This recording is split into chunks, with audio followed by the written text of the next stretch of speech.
The dramatic achievements in space which occurred in recent weeks should have made clear to us all, as did the Sputnik in 1957, the impact of this adventure on the minds of men everywhere who are attempting to make a determination of which road they should take. Since early in my term, our efforts in space have been under review. With the advice of the Vice President, who is Chairman of the National Space Council, we have examined where we are strong and where we are not, where we may succeed and where we may not. Now it is time to take longer strides, time for a great new American enterprise, time for this nation to take a clearly leading role in space achievement, which in many ways may hold the key to our future on Earth.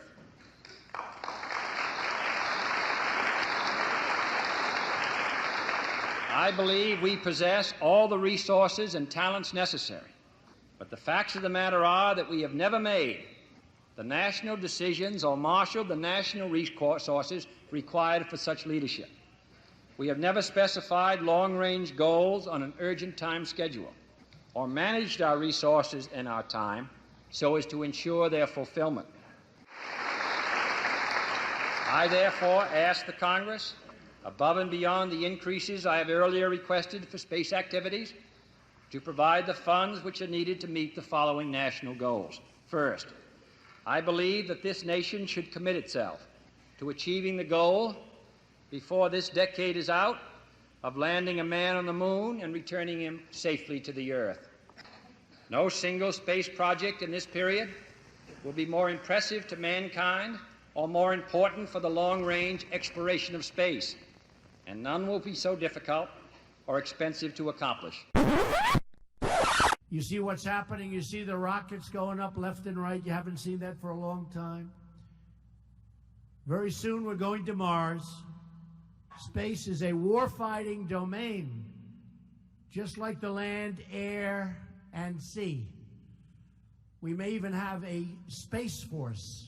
Develop another one. Space Force. We have the Air Force, we'll have the Space Force.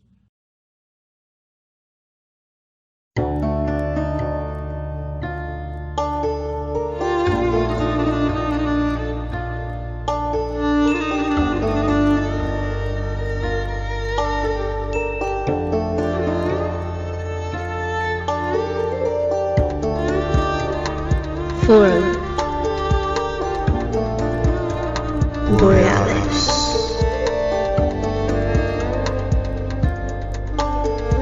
Paradigm Expansion.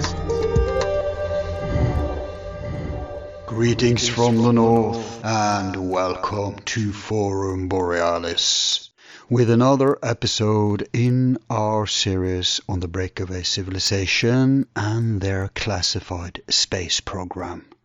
Friends, today we have a treat for you.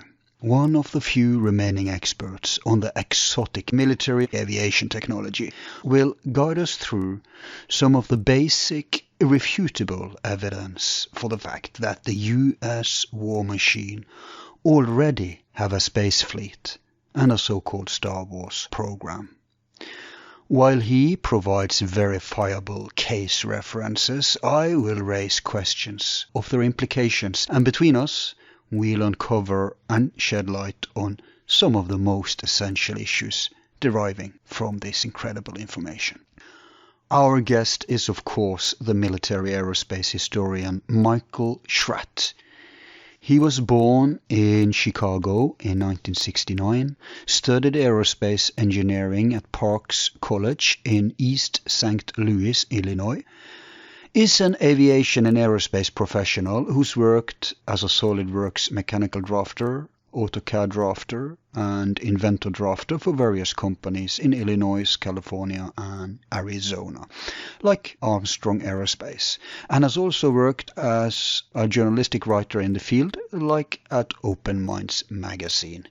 Schratt has lectured all across America on the unique subject of mystery aircrafts, and classified propulsion systems buried deep within the military-industrial complex. For instance, he was one of the main speakers at the Secret Space Program Conference at San Mateo in 2014, and at the world's largest air show, the Oshkosh Air Venture event in 2006 and 2007. He has been featured in several TV series and documentaries like The UFO Chronicles, America's Book of Secrets, Area 51, The Conspiracy Show with Richard Syrett, Conspiracy Theory with Jesse Ventura, UFO, The Greatest Story Ever Denied, The UFO Files, and of course at innumerable podcasts and radio shows like Coast to Coast, Fade to Black, and many others. Throughout his career, Michael Schratt has developed a number of contacts who have had first-hand experience dealing with classified black programs, including former USAF pilots, retired naval personnel, and aerospace engineers who have maintained a top-secret PSI, also called Q-Magic, security clearance. As a classified black projects researcher specializing in the exposure of unacknowledged special access aerospace programs, he is rigorously devoted to exposing government fraud, waste, and abuse, and spends much of his free time researching aerospace technical documents, conducting interviews, and traveling to multiple university archives and libraries. In his capacity as a concerned citizen in civilian intelligence operations, he fights for our constitutional obligation to question authority and demand an accounting of unacknowledged special access programs that bypass media coverage, congressional oversight, and public scrutiny. Michael, who's also a pilot, currently works as a SolidWorks draftsman and aerospace draftsman and researcher in San Jose, California. Today he joins the forum as yet another guest in this series to uncover yet further details on this incredible scandal that is the classified space program.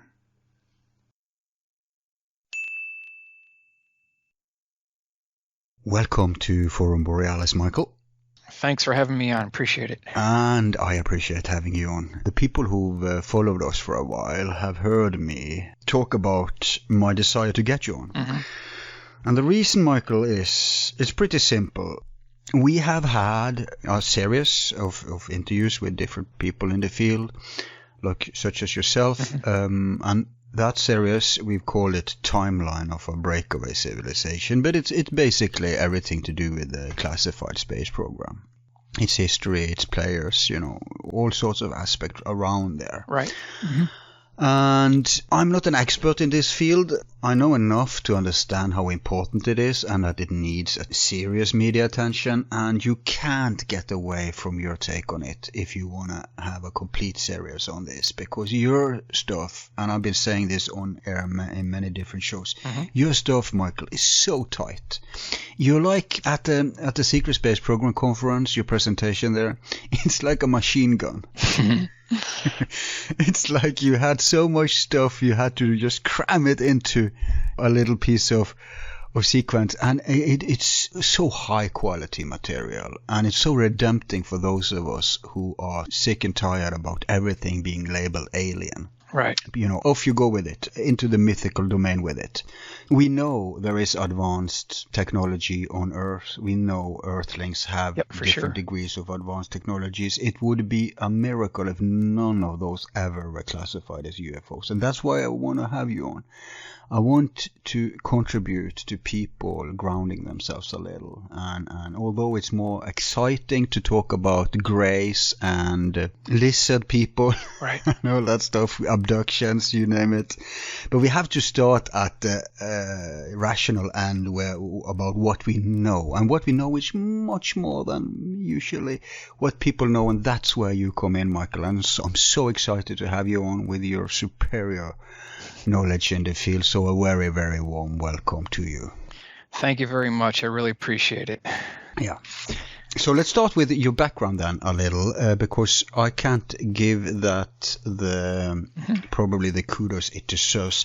Let's take the ordinary route into this. How on earth did you stumble into such a niche, obscure field? Well, first of all, thanks for the comments. I really appreciate it. But, I want to kind of state up front that this is a very unpopular facet of ufology. Very few people care about this level of technology. It's not something that is put forth within the field because more people want to hear about little green men abductions than they want to hear about historical military aircraft. So, it's a rather unpopular facet of ufology. I just want to state that up front, And by the way, that reflects in the numbers and in also, I think, the price people pay for this. Because if you do a straight psyop job, like I'd say Corey Good does, then comes fame and fortune.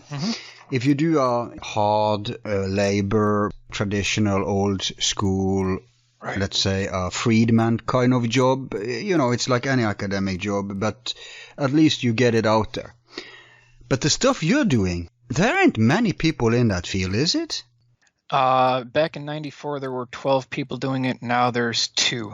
Jeez. So there's very few people left. But getting back to my background, I'm a private pilot. I'm an aviation historian. I've got about 500 hours total time within maybe 4 different aircraft. I've been going to Oshkosh for 25 years, which is the largest,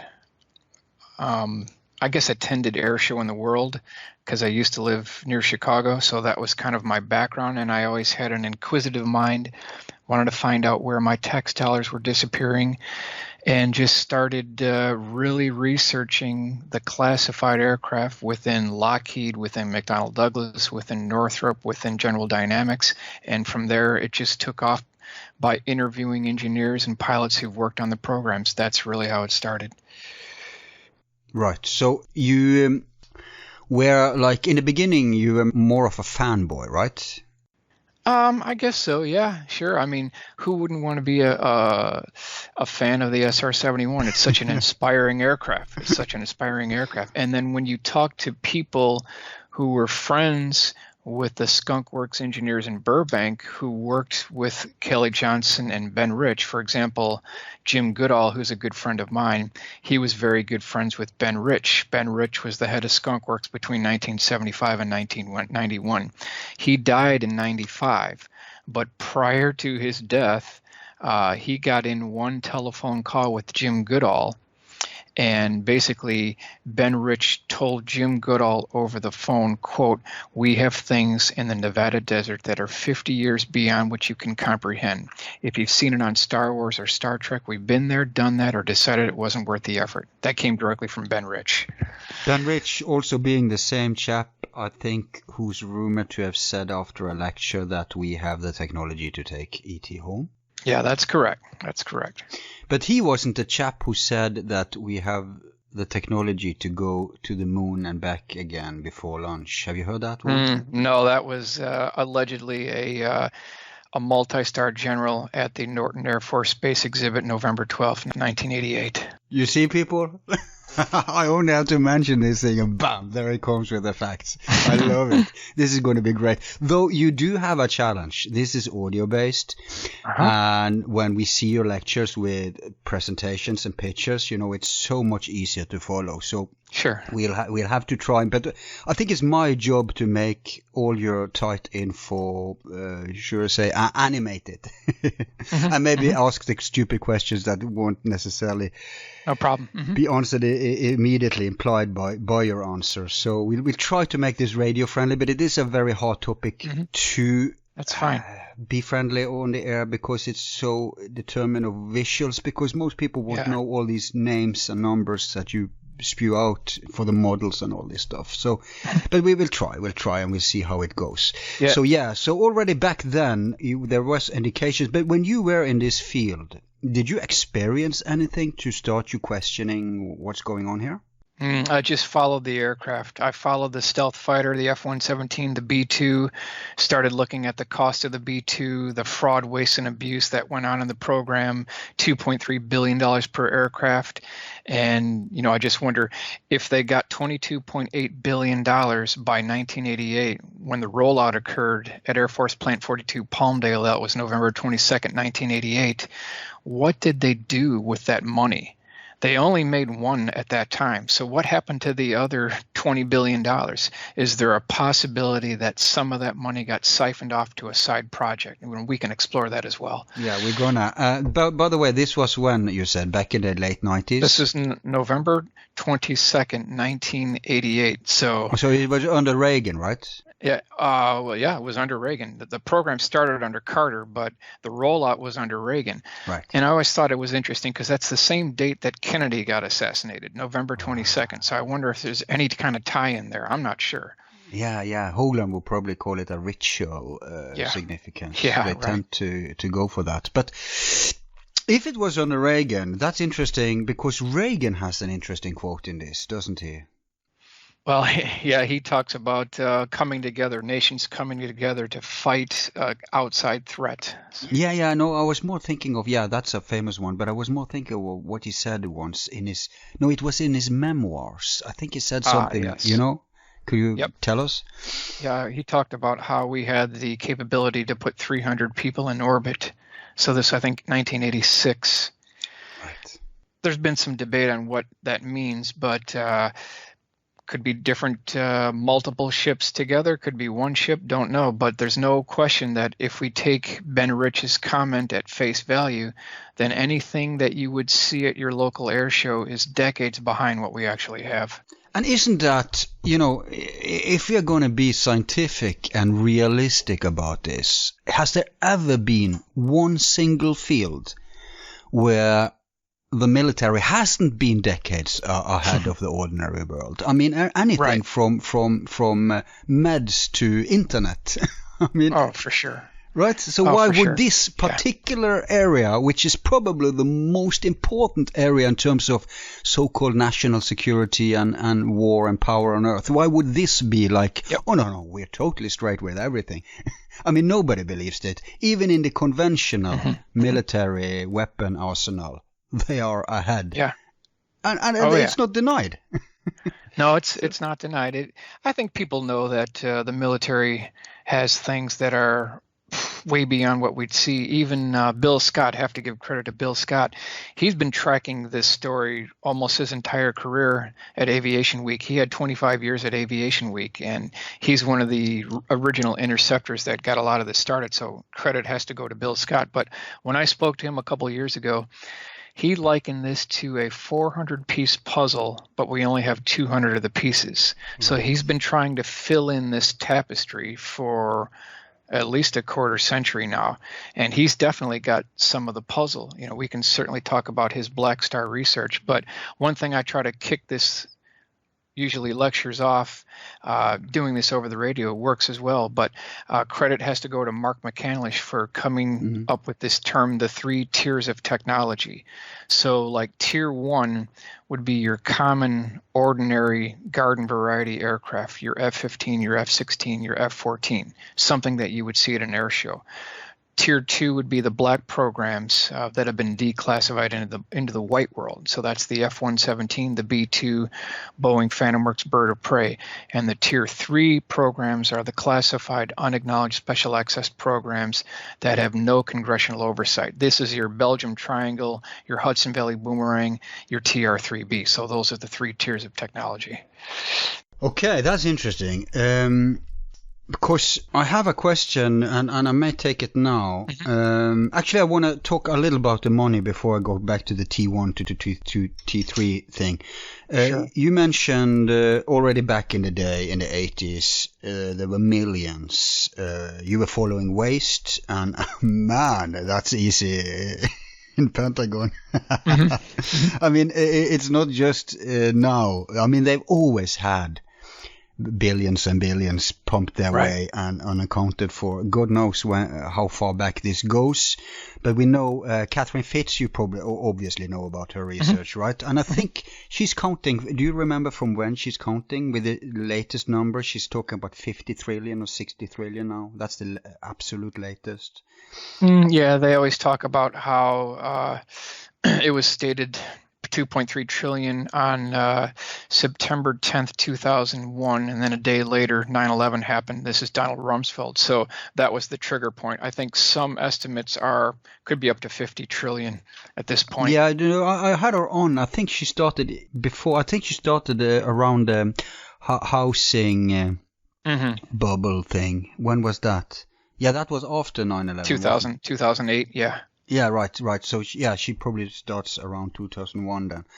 And what do you think? I mean, normal people like myself, we have no clue what 50 trillion means. It is, you know, it's just a very exotic number.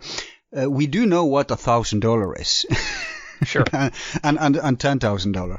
But how would you say, the statement that Reagan made, how much money would have to be out there in circulation for them to get that many people up at that point?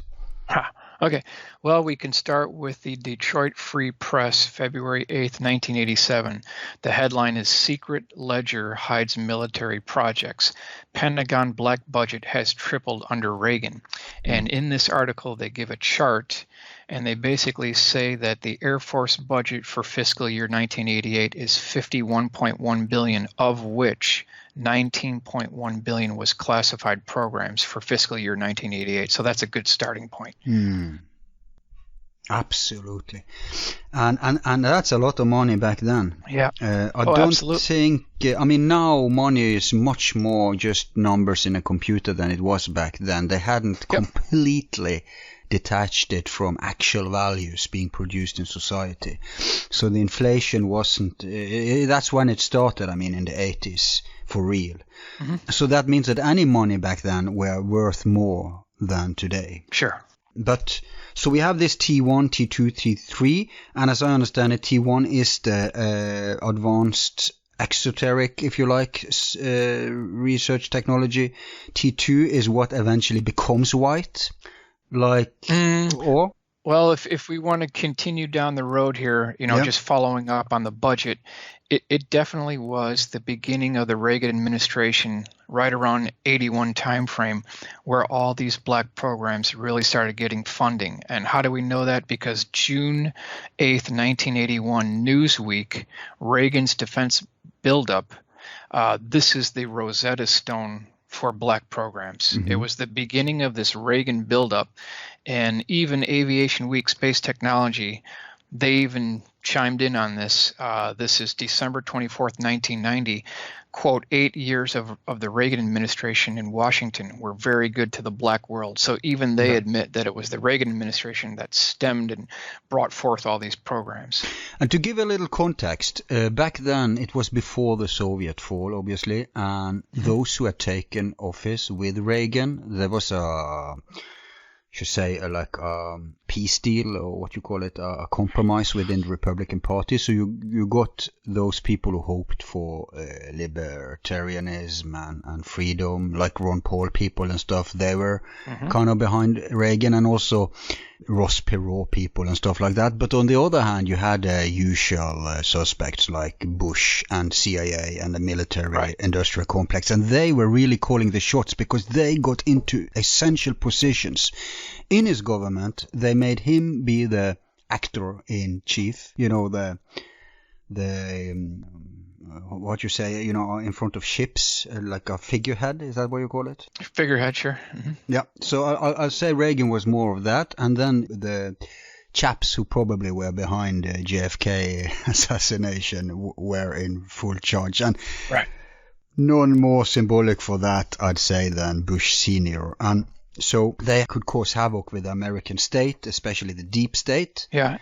And but you have these three definitions that McAndlish is talking about: T1, T2, T3, right? And Yeah. so T3, would that be equivalent to what Catherine Fitz calls, because she talks about, first you have the white economy, Right. then you have the black part of the white economy. It's still a part of the white economy. It is like the black budget, maybe that's the word for it. Right. And then you have real black money who never touches base with white, who like, say, drug whitewashing, stuff like that. So would you say that the T3 is basically financed by money who never is a part of the white economy? It's definitely a mix of the T2 and T3 programs, because they were once black programs that have gone white since now, and then the T3 would definitely be within the jurisdiction that Catherine talks about. So it would be a mix of both T2 and T3, and the way that you can track these programs is every January Congress submits a budget. This is for the Air Force, the Marines, the Navy, the Army, and you can actually get a copy of this. It's called RDT&E Programs R1, stands for Research Development Test and Evaluation Programs R1, and you can walk right into the Library of Congress and request this, and they will give this to you. Jeez. And within this report, it's a boring 25-page report, you can start tracking what these code names are. For instance, senior year, forest green. These are all different classified programs. So what you do is you take the total amount, you subtract the knowns, and what you're left is with the black budget. That's how you track the programs. Wow. And anyone can request this? Don't you have to Yep, be a you journalist or something? No, you can walk right into the Library of Congress and tell them that you want a copy of the RDT&E Programs R1 for the Air Force for, say, 1997, and they'll give it to you. And you can go down the program element numbers, and you can track the code names, and you can track how much was spent, but not on the black programs because they don't tell you. But for instance, here's a couple more code names: Rosetta, Housekeeping, Redbird, Rainbow, Snowbird. And the way these code names work is the smaller the code name, the more classified the project. So if you have senior year and you have something called Oxcart, or you have something called Rosetta. So Rosetta would be more classified than senior year because it's a smaller code name. Right. I say they're not very creative about these code names. They reek of suspicion. Sure. Mm-hmm. Most of them are tied to the space somehow. Mm-hmm. Okay, so we can determine pretty ground-based. It's not a big leap then to see that we know there is secret research, obviously, in advanced technology, especially to do with aviation. We know they have the funds and the means to do it. Yeah. Like I said, Fitz' latest number, and that's after she got ordinary university people on board to investigate this, because now it's going mainstream. So 50 trillion. Back to that number. How would you, what can they get for 50 trillion? Is that enough to really, let's say, finance, let's say, do you think they could have like 100 anti-gravity, to use that unpopular term, spacecrafts out there based upon that number? Well, they could do it for a lot less than that, but since the military-industrial complex feels entitled to charge the taxpayer 3 times more or up to 10 times more than something really costs, the numbers have just gone off the charts. And that's the problem, is they feel entitled to charge more. Now, we need to talk about who the offenders are. Yeah. We need to talk about which ones we're discussing here. Lockheed Martin, for sure. General Dynamics, Boeing, Rockwell, McDonnell Douglas, Northrop. Of course, McDonnell Douglas is now Boeing, but generally during the Reagan administration, these are the companies that we're talking about. And What about Raytheon? Raytheon is involved as well, for sure. No doubt about it. But let me give you an example here about fraud, waste, and abuse. There is a publication, it's called The Pentagonist, and the subtitle is An Insider's View of Waste, Mismanagement, and Fraud in Defense Spending. It's by A. Ernest Fitzgerald. And in this book, he discusses something called a F-16 pulley puller. It's a small block that's about 2 inches long. It's about 1 inch wide and about a little less than a 1/4 inch thick, and it has 3 tapped holes in it. How much would you guess American taxpayers were charged for this tiny little block in your estimation? Oh, I guess double of what it costs. Well, in 1983, taxpayers spent $13,717 for this tiny little block, and there could have been thousands of these made. Later on, the General Accounting Office did an audit of these blocks, and it turned out none of them worked. They had to reject them all. So we blew all that money. So that part of you, because there's two poles when it comes to regarding the deep state. On the one hand, you have the people who say, "Oh, they're so incompetent, they don't know what they're doing, and they're wasting a lot of money," and you can find evidence for that. But then on the other hand, you have those who, they're such geniuses, and anything they do, we can. But I think it's a combination actually of both. It is, yeah, for sure. No doubt about it. Let me give you a couple other examples here. This is from the Washington Post, August 17th, 2007. Defense contractor was paid $1 million to ship 2 washers.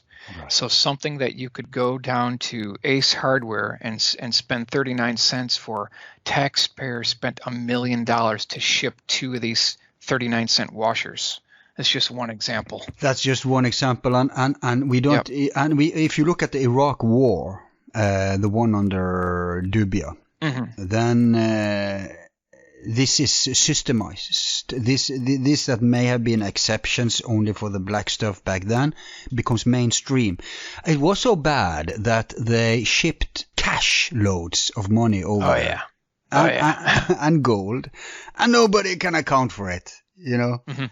Obviously, it's a ploy to get rich in the process. So they're not just limiting themselves to getting exotic toys that makes them gods compared to us. Yeah. Now they also want to become the new oligarchs.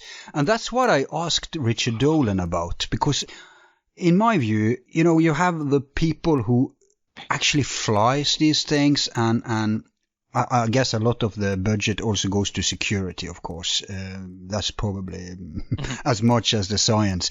But all in all, you have those people who are hands-on, day-to-day, interacting with this stuff. Then you have the people who are the usually regarded as the culprits, namely the owners, the oligarchs, those who own all these companies. And because this is both private, and we also see there's stuff in public, like in NASA and in CIA and in Pentagon. Yeah. But it's the same kind of people at the end of the line behind both the public or state or federal outlets and the private multinational corporations. But my question is, and I'd like your take on this, who do you think are really calling the shots? Is it the owners, or are they oblivious to how far? Because I doubt they may have micromanaging detailed insight into, because if I'm like very high up in the deep state and I run like a UFO project or something, I can kind of hijack this thing, and I can kind of make, skim it to me and my fellows' advantage. All the time we know that CIA is now into banking, and we know there's control everywhere. They have they can spy on everyone. Yeah. Let alone the president. So who do you think are the real, and granted this is speculation, but you are qualified to speculate about this. So who do you think are the real perps here?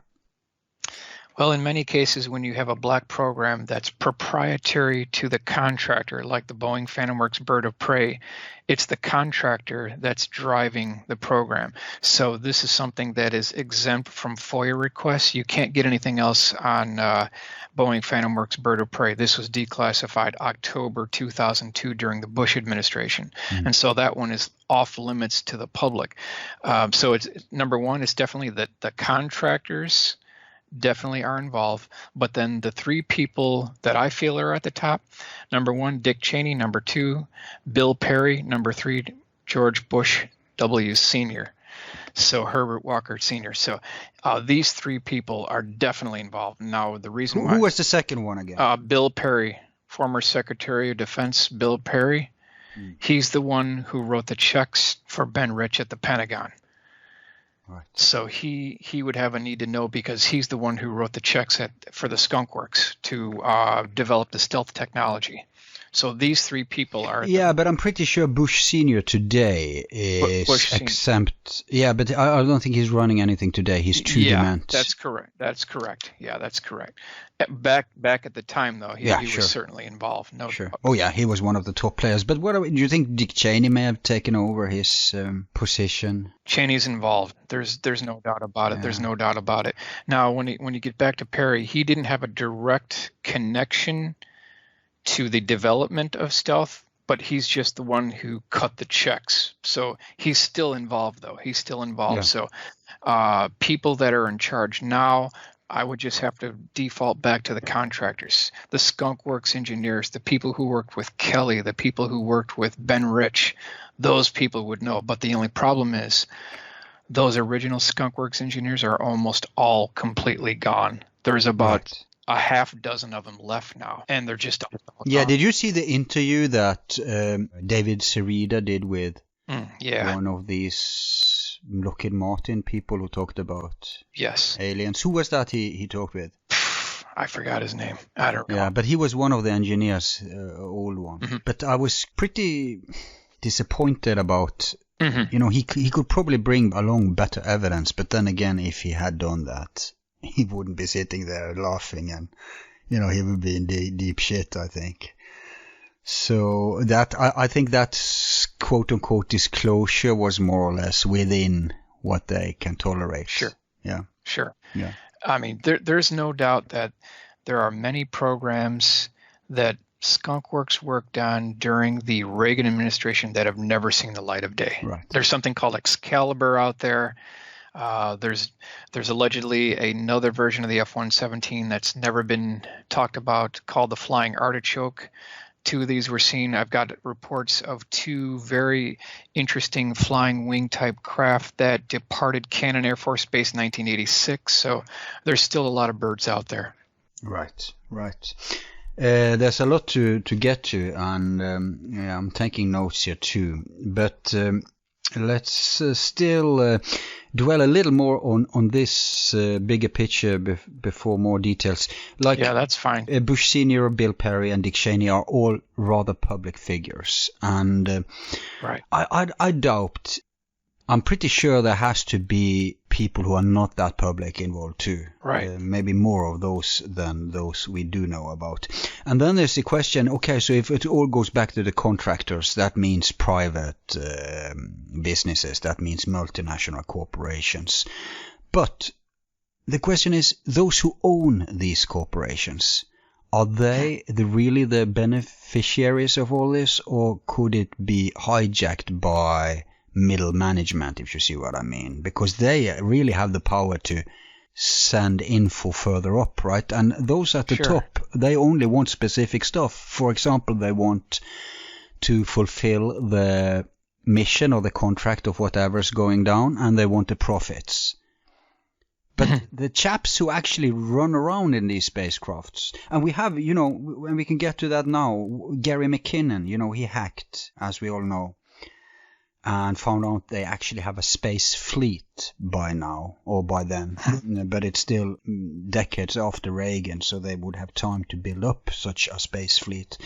And that means there's actually officers, there are a lot of people involved in a very deep. And then there's also the question, how can they keep all this secret? You want to touch upon some of this? Good questions. Good questions. When you're talking about something that large, something that Gary McKinnon had talked about, we're definitely at a level 3 at that point. Certainly, none of the members of the House and Armed Services Committee would have a need to know. It's way beyond them. Yeah. They're trying to track down GAO reports. They're trying to track down these budgetary funding for these programs. Very few of those members are clued in on unacknowledged special access programs. Very, very few. Although Harry Reid was clued in to the fact that there is a secret space program, although what they sold him was peanuts compared to the real. Yeah, because some of these things go way beyond what the members of Congress are talking about. Yeah. We can talk about just what's going on. Don't want to get too far off subject here, but something needs to be talked about on the F-22. Looks like we may have lost some at Tyndall Air Force Base recently with that hurricane, but for the F-22, it's $412 million per aircraft. $412 million per aircraft. That's just an unbelievable amount of money getting poured into that. And then the F-35 is not too far from that. And we're at a point now where the fixes on the F-35 are more profitable for Lockheed Martin than the aircraft itself. And in fact, this program is so costly that they have a name for it. It's called the plane that broke the Pentagon's back. That's what we've got here. Right. According to 60 Minutes, the F-35 is 8 years behind schedule, $163 billion over budget. So could the F-35 be a red herring for another program that's deeper black? So they piggyback it on white programs. That's right. That's right. Yep, you got it. Well, it's either that or they want to fill their coffers. But at this point, they have so much money that they don't need. I mean, they can get anything they want. So it's probably more to do with financing something specific. Yeah, you can't spend that kind of money. You just can't be $100 billion over, but it's just not even possible. Something else going on here, and there's no telling what could be funded under those programs. Going back to the B-2, the B-2 is child's play when you compare it to the F-35. The amount of money that's spent on the F-35 is multiple times what we blew on the B-2. That was just $2.3 billion per plane. When you're at the F-35 level, we're on a whole different set of rules here, set of capabilities. But what I try to track is, since there were 132 B-2s originally planned and only 21 were built, and then we have the Hudson Valley boomerang sightings that are between 82 and 89, could some of that money for the B-2 procurement program been filtered or siphoned off to something that was partially responsible for the Hudson Valley sightings? That's something that should be looked at as well. Could you fill us in on those sightings? Sure. So between 82 and 89, we're talking about 25,000 eyewitnesses reported a gigantic boomerang chevron-shaped craft that had multicolored flashing lights. It had tubes, pipes, and cylinders. It had panels on the bottom that were transparent, where people who were below the craft looked up and could see the cross-beam and girder construction like a truss bridge. It happened for almost a 10-year time period. Thousands of eyewitnesses saw this thing. It was seen heading northbound to Yorktown Heights on the Taconic State Parkway, hovering over the freeway. Thousands of people pulled off to the side of the road, got out of their cars, and were awestruck to see this massive boomerang making these flat 180-degree turns like on a turntable directly over the cars below and shining spotlights down on the people below. This happened multiple times during the 1980s. Wow. In one of your presentations, I think it may have been on the Secret Space Program conference, you put out a lot of observations from known military bases, and you time them and you analyze them, and you just end up giving like their actual flight schedules for their UFOs. It's so amazing. Could you try to make a radio friendly version of that here? Sure. Although you can't show us visuals. No problem. So, the $64 million question here is, which ones are ours and which ones are theirs? Excellent. So is it live or is it Memorex? And how do you tell the difference? That's what I've been really focusing on. And one way is to track the times, the dates, the locations, but then listen to the eyewitness testimony as well. So for instance, on March 23rd, 1983, Reagan gave his address to the nation pitching the SDI or Star Wars program. So that was March 23rd, 1983.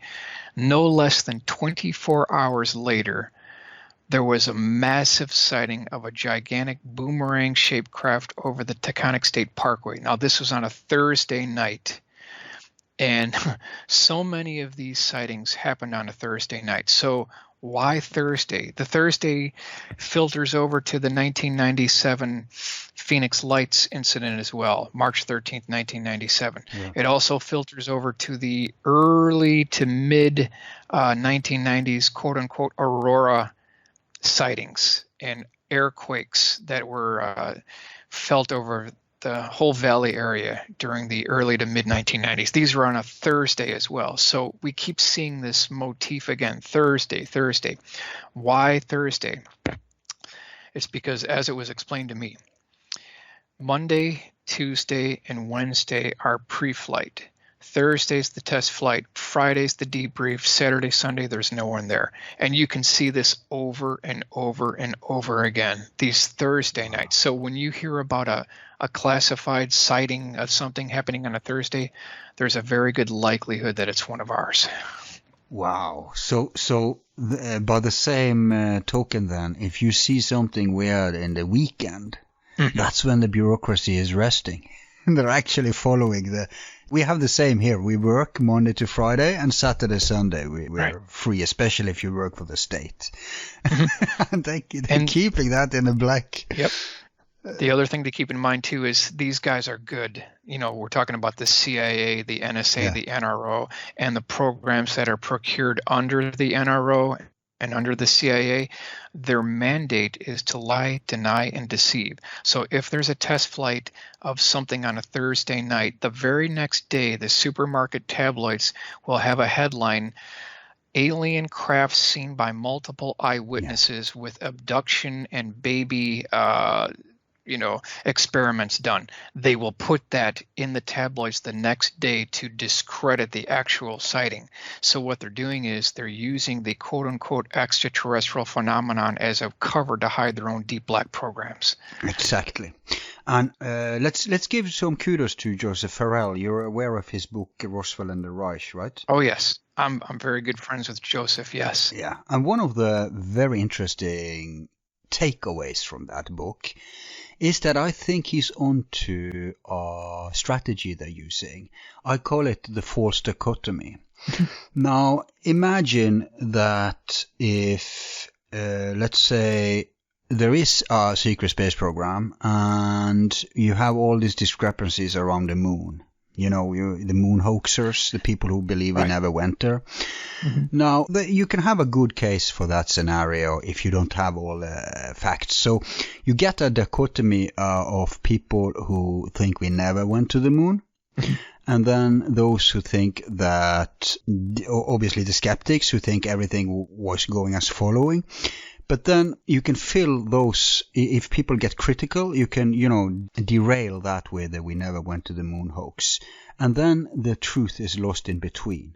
Like if the truth is that we did have a fake program that doesn't hold up to scrutiny and falls apart when that analysis starts, and then the real space program. So that's a way. Mm-hmm. Yep. And in Joseph's book, it was pitched differently. That it was, okay, what if 2 years after the war, we have some exotic technology that the quote-unquote enemy is controlling on very human hands, but still a huge military scandal when we've already celebrated the end of the war and the public attention is hijacked over to Soviets, and then bam, this thing happens. They're not able to protect us, obviously. And we also know that by that time, the whole American system was flooded with Nazis, the good Nazis, the Nazis who were supposed to be useful and helpful for us. So it's a dream scenario for them, on the one hand, to have swamp gas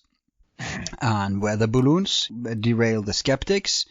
Then we have the deep end, it's little green men, so derail that kind of people, all those who wouldn't believe the official narrative. And then in between, you have a little more mundane, yet not less explosive than aliens, namely a human elite playing around with these toys. Sure. That's the dichotomy that he outlines for that specific case, but it seems to fit a pattern that they always use. For example, I tend to say Ancient Aliens, although there may be such a thing, is a perfect, wonderful distraction from an antediluvian human civilization. And we see the same going on in the traditional UFO field. If there are advanced spacecraft origined on Earth, which it obviously is, it's being drowned in the noise of the alien thing. And that's where your research is so impeccable, Michael, because I always tell this also to the pro-aliens, the old school people, that they admit, they're talking about back engineering, that they are big proponents for that. Still, never ever is any of the stuff flying out there human. It's always aliens. Even when in their own paradigm, you have to account for some human stuff. You know what I mean? That annoys me a lot. Well, I think the important thing to do is to track the money, and I'll give you an example here. This is newspaper heading Amarillo Daily News, November 26, 1955, and here they say aircraft industry firms now participating or actively interested in gravity include the Glenn L. Martin Company of Baltimore, Convair of San Diego, Bell Aircraft of Buffalo, New York, Sikorsky Division of United Aircraft, Lear Incorporated of Santa Monica, Clark Electronics of Palm Springs, and Sperry Gyroscope of Great Neck, Long Island. So here in this article, they're talking about aerospace companies, defense industry, insiders working on ways to crack the gravity barrier as early as the mid-1950s. Wow. So they had already made this breakthrough at that time. So when we hear about these craft making these 90-degree right angle turns and coming backwards, making these 10,000 mile an hour turns, they've already done it. They've made the breakthrough. This was done in the mid-1950s. So it's no wonder that we see these things. It's a done deal. In the 50s, imagine how far they are today if they were playing around with it then. I mean, right. 10 years in that industry is like a decade in the world. So they may, they may be a breakaway civilization, just like Dolan is portraying it. But if something crashed in the 40s, we know several famous crashes around, I think 46 already, 47, 48. If that was used as to help them facilitate it, by 55 they would have something that wouldn't be that hard for them to get. Absolutely. Although probably not a fleet in 55, but at least some, what do you think, some what you call it, original models, draft models? That's where the story runs off the rails because it's very difficult to prove the crash retrievals. It's very hard to pin that down, although I can't discredit all of them. Leonard Stringfield's cases have about 120 separate cases within the files at the MUFON headquarters. You would think some of those cases were true, although it's very hard to prove it. You would think some of them have some validity to them. Yeah, and if it was our technology, you would expect some crashes in the beginning. Right, you certainly wouldn't expect someone who managed to get from Alpha Centauri and over here to crash as soon as they came into our range, Yep. So it is a good, I mean, the whole alien thing may be a meme, maybe a disinfo to begin with. I tend to think there may be human beings floating around, although not necessarily originated at Earth, or maybe originated but a very long time ago. I'm more positive to that scenario. That's just my 2 cents. I'm not saying it's a higher validity of truth than any other hypothesis, but from my paradigm, from everything I've analyzed, etc., it takes me a lot more to buy into that. Because, again, if you look at the classical alien scenario, these creatures are always, so they're lucked out in smarts and technology. But damn, they really were unfortunate in the looks department. Yeah, they all look like each other. Yeah. There's no difference. They all look like some creatures on Earth, like an insect creature or a reptile creature or, So there's no individual difference between them as it is between us human beings. We can almost look like a different species within the same. So we have individuality, but they don't, It's just too close to myth. And also very often when you have this exotic alien thing, different creatures, it's so often connected to paranormal stuff, psychic stuff. In my view, it tends to be more connected to psyops and that kind of exotic research, spiritual, metaphysical stuff. Whereas when we go down to earth and we look at, let's say this, you mentioned Phoenix Lights. That's right. A very famous triangle craft. One of the big one, right? Right? Is there any data to support my bias, which goes like this? If it's a triangle, it's more likely human technology. Yeah, I'm with you 100%. And not only that, it was a Thursday night, and a lot of the eyewitnesses stated the thing was transparent. You could see through it, and that may be indicative of an airborne holographic image projection technology.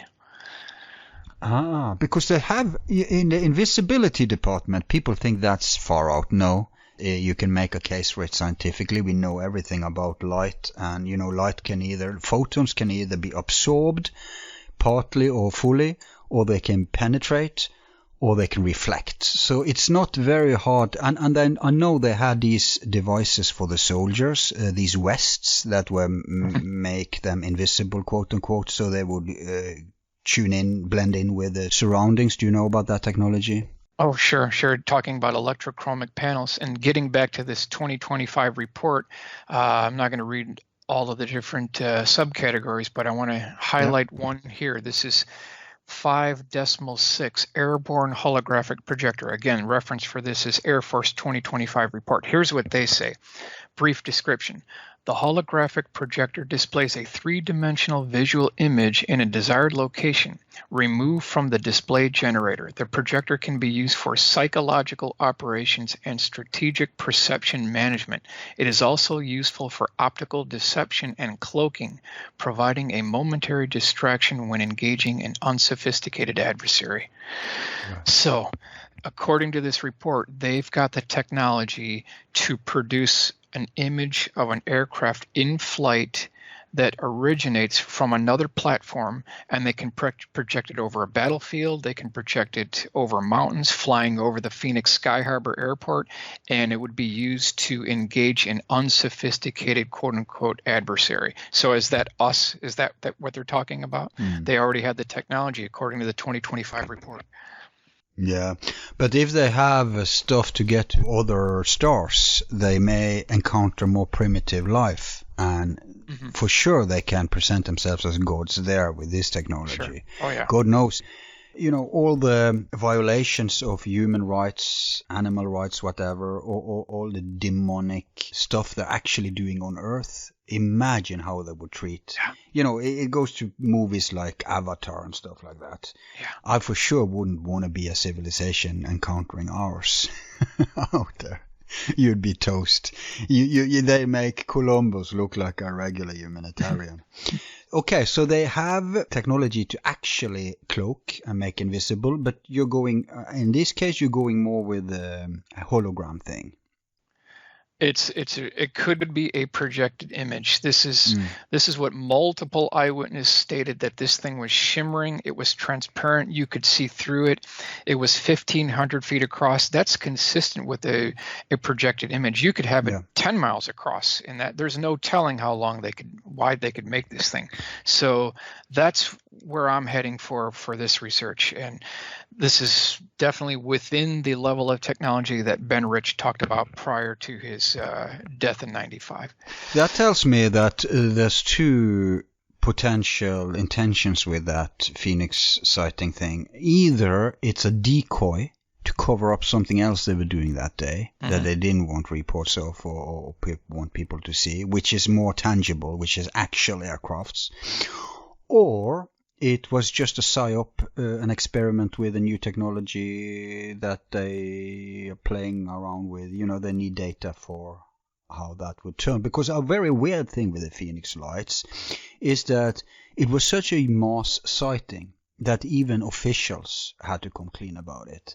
Right. But the interesting thing is, despite it being so tight, so many people seeing it, they try to get away with the usual smirking and dismissing and ridiculing, which isn't a genuine reaction from officials if they aren't clued in or told. If this isn't an operation, why would all these officials who themselves had seen it go straight to the ridiculous category? You know what I mean?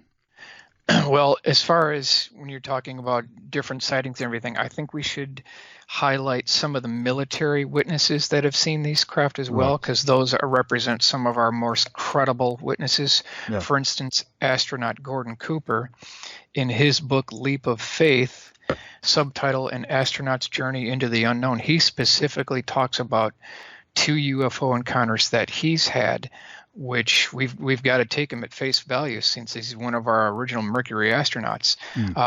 It describes his 1951 West Germany encounter where he and his wingman were flying an F-86, and squadrons of these flying saucers would fly over the Air Force Base.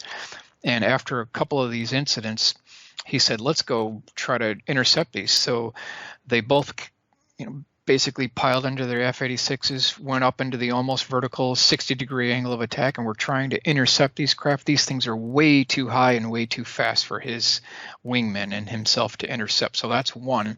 And then the other Hang on. Could he just take that decision of following them without clearing it with Central Command? I'm sure it was cleared because this happened multiple times. He said that this happened multiple times over the Air Force Base, and they had enough of it. So they wanted to go chase after these things.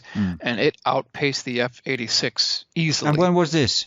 This was 1951 West Germany. Oh, that early. Yeah, 51. Right. 51. Now, years later in 57, when Gordon Cooper was at Edwards Air Force Base, this is May 3rd, 1957. This is that famous Edwards Air Force Base encounter where he was in charge of installing precision landing camera instrumentation at Edwards Air Force Base. Now, Gordon Cooper was not present when this took place. He was inside the base at the time, so he didn't see this.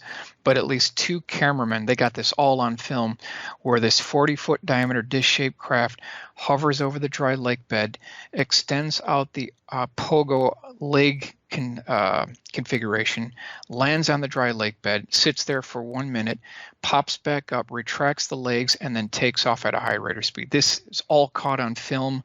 And then, as the story goes, there was an Air Force courier that had a kind of like a wrist chain that was attached to a briefcase, and it was sent back to Andrews Air Force Base. That film has never been seen. So there's got to be a whole warehouse full of these films that have never been seen before. Right. Yeah, if they preserve it, we know that NASA has been destroying lots of evidence because they're afraid of this old technology evidence, because the new technology, there's no telling what's real and not. But the old technology is not digitalized, so it's much easier to prove stuff if you have your hands on that kind of technology, which explains why NASA would destroy so much. But, okay, so we have indications that something was going on very early on, and very early on they blamed aliens. Now, do you really think they would blame aliens if there was such a thing as an intelligent creature out there responsible for these phenomenons? The CIA will blame anyone that they feel is important enough to cover their own program. So I don't feel any problem stating that at all. They'll blame anyone and anything to cover their own bribe. They've done it before. So even if there was aliens, they would do it? Sure, yeah, absolutely. Give you another quick case here. The USS FDR, this is a famous case, November 1958, Guantanamo Bay, Cuba. They were on an exercise where at least 25 naval officers, sailors, saw this 100-foot-long cigar-shaped craft hover over the flight deck of the aircraft carrier, the FDR. This is back in 1958. Yep. And they could feel the heat coming down off this thing on their faces. And we've got the original testimony and sketches from Mr. Grzinski, who was there, who saw this. And they said that this cigar-shaped craft had these porthole windows with these beings looking back at them at the flight deck, and one of them was actually waving back to the guys standing on the flight deck, pointing up at this craft. This thing turned an orange color and departed at a high rate of speed. So here's another. We've got multiple eyewitnesses. Credible naval officers saw this thing. We can't just throw it out. So there are some of these good cases. Yeah, and the earlier these cases are recorded, the less of a chance they're belonging to us, or at least us as in current, or at that time current deep state. But this is interesting. We have triangles, very famously has eventually become a UFO archetype. We have cigars, they become an archetype very early on. Yep. And we have, of course, the flying saucer. Are there any other, should I say, well-known shapes that are connected to such sightings? I think you hit the major ones, but getting back to the triangles, my assessment regarding triangles, we have to talk about the Belgium Triangle case. This is November 1989, March 1990, where we had at least 5,000 eyewitnesses. Hang on, the Phoenix Lights, when was those? This is March 13th, 1997. 97. So this is about 10 years before, 8 years before. This is way before that time. Okay. But what's interesting is now on the Hudson Valley Boomerang, 82 to 89, the eyewitnesses said that they saw tubes, pipes, and cylinders on the bottom of the craft. Now we fast forward to 1990. You've got multiple eyewitnesses saying that they saw this gigantic triangular-shaped craft that hovered over the towns, the fields, the rural areas, and it was about the size of a football field. It also had tubes, pipes, and cylinders on the bottom of that craft as well. And then on January 5th, 2000, we've got triangular-shaped UFOs and something that looks like a single-story ranch with a penthouse on top that has Lego bricks on the bottom of it. Jeez. And I've got like 12 different cases of these tubes, pipes, and cylinders on the bottom of these craft. Now, when you talk about the flight characteristics of the Belgium Triangle, the report indicates here that it could go from 280 kilometers per hour to 1,800 kilometers per hour in less than a second. That's equivalent to 40 Gs. Right. And it made no sonic boom. So before we state that it's something alien, we got to go back to what Ben Rich said, that we have things that are 40 years beyond what you can comprehend. This is well within the technology that Ben Rich is talking about. And when you put all the sightings together with the eyewitness reports of these pipes, these cylinders, and these pipes curving around the bottom of the craft and then leading to a central donut-shaped core, what I believe we're looking at here are liquid nitrogen cooling pipes for a superconductor. Superconductors only become conductive when they're super chilled, and you would need to do this to cool the entire bottom of the craft into a superconductor. So I think that's what we're looking at here. Interesting. I've seen you've been talking about the Bob Lazar thing. Right. What's your take on that? That's a good question. Very good question. I did meet Bob Lazar once, spoke to him on the phone a couple times. Certainly he has a good story, and I believe a part of his story is true. The whole thing with Edward Teller at Los Alamos, I think that's true. He may have gone to Area 51. That may have been true. The S4 account is still unproven.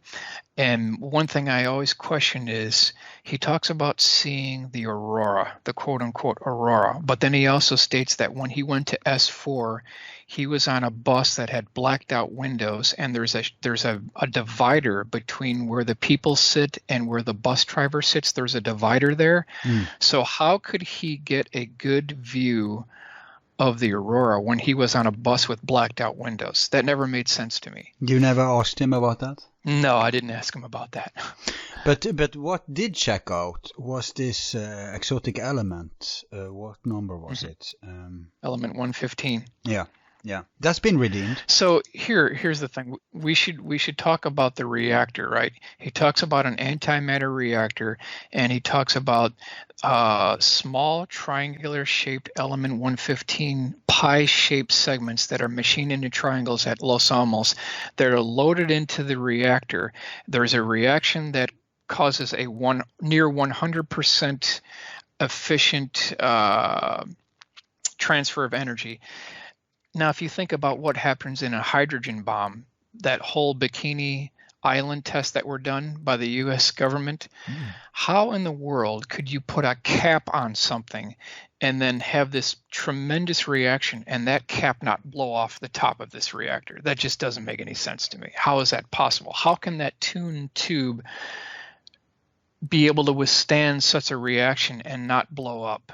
That just doesn't make sense. And if we've already covered the 1955 articles from Amarillo Daily Press that they were already working on ways to crack the gravity barrier. What Bob could have seen or allegedly seen could have been a man-made craft that was passed off as something alien, because we already had that technology back in 1955. Yeah. So when he was there in 88, 89, it could have been a done deal at that point. Yeah. Or it may be a case of both back engineering and a normal human. Let's get your take on this. From all the data, and for people really to get to know the amazing amount of data you're spewing out to back your case, you should really go to your presentations online, especially the Secret Space Program presentation.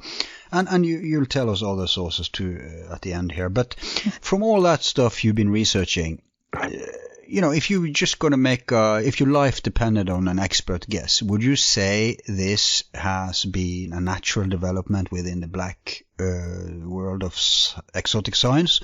Or do we have to, at some point, see an influx from another world to explain this? Honestly, I think it's good old-fashioned American ingenuity. I really do. Because a lot of people say, oh, the F-117A, it's back engineered from alien technology. No, that's not true. It was Dennis Overholser, who was the gentleman who came up with the Echo 1 program that started this whole development. And you can trace that back to 1973 with the Yom Kippur War, where Allied aircraft that were flown by Israeli pilots were being shot down during that air campaign. And in 1974, when the U.S. Air Force came to DARPA and said, we want you to initiate a program to design, build, and test fly a stealth aircraft that could get in under the radar screen, bomb the target, and get back. And through that, two contractors headed up the program. One was Northrop, one was Lockheed.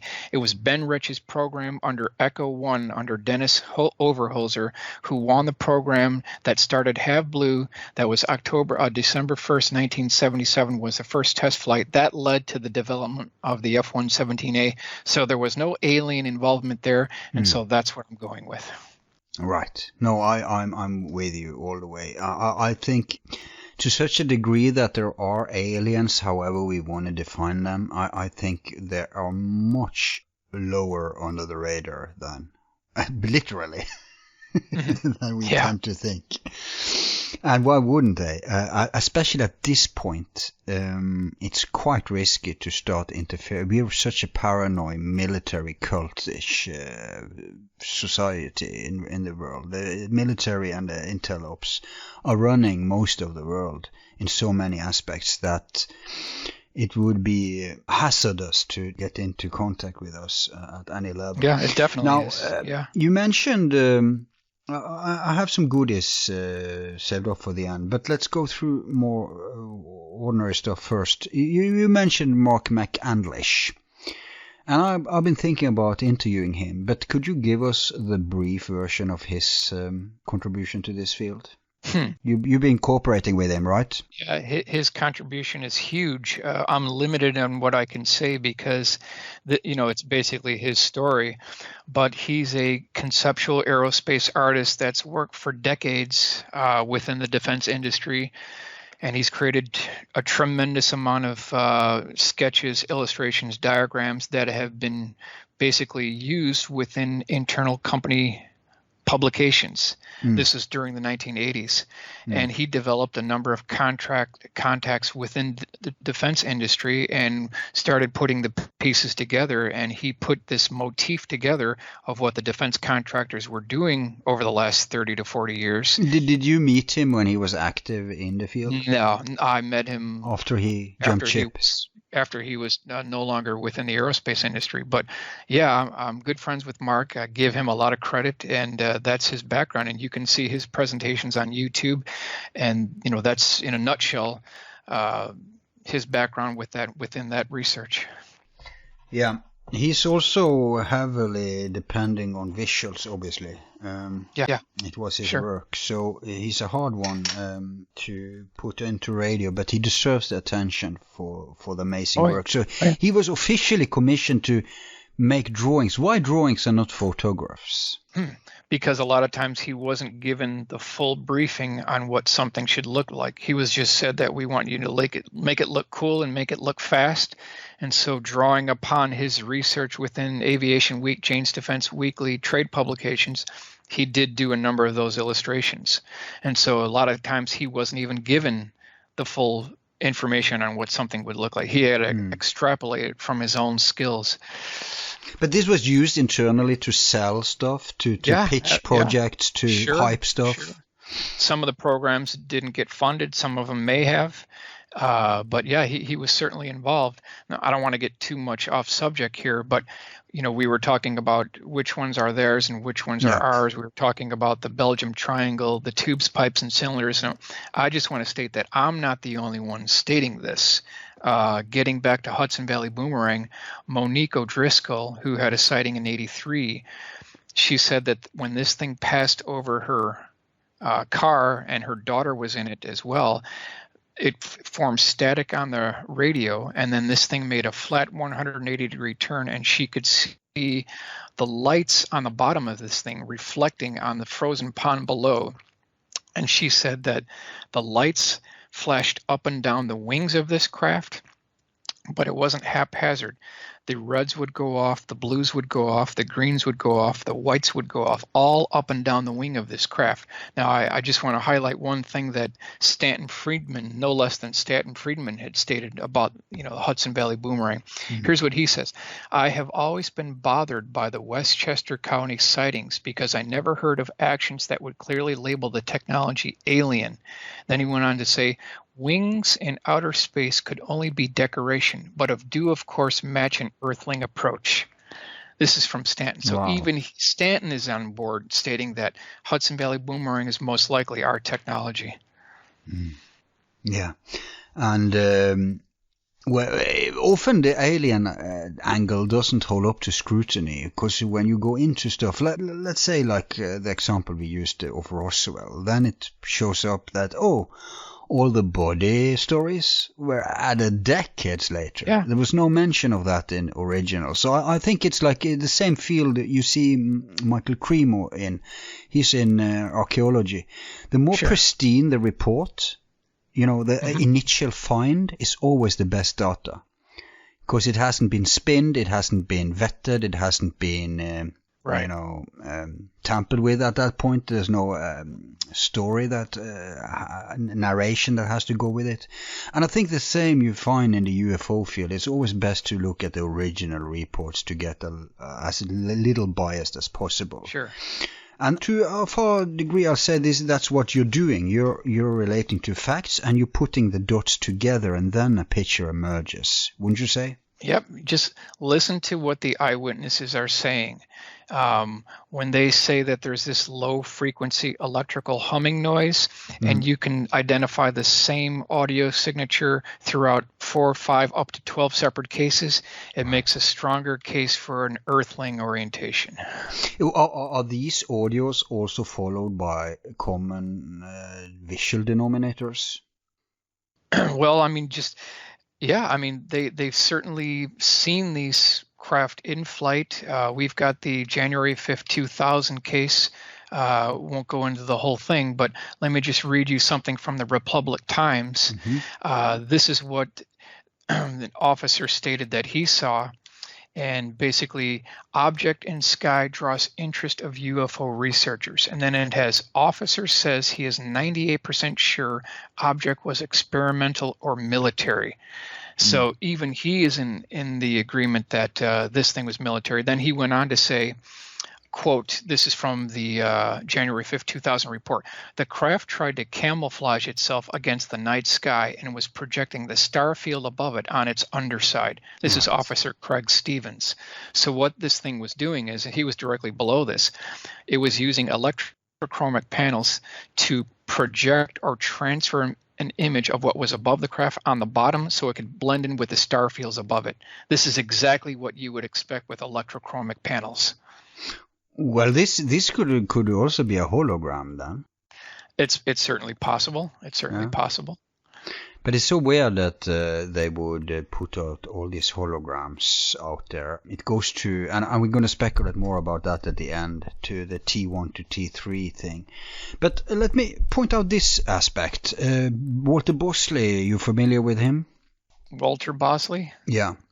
I think he talks about the early sightings in 1900. Yeah. Mm-hmm. He tries to make a case that this can even go further back than the war technology. But be that as it may, he points out a very interesting observation, and that is that they seem to be evolving in looks and possibly also technology. Now, if you're dealing with an exotic technology, a phenomenon, observations of that on Earth, and you see that that develops in line with culture, that's a strong case for it being Earthling. I mean, at some point, any technology has aesthetic aspects to it. Even though it's just the focus is on use, at some point, you saw that on computers, right? In the beginning, they look terribly ugly, but they were only for nerd males, so they didn't care.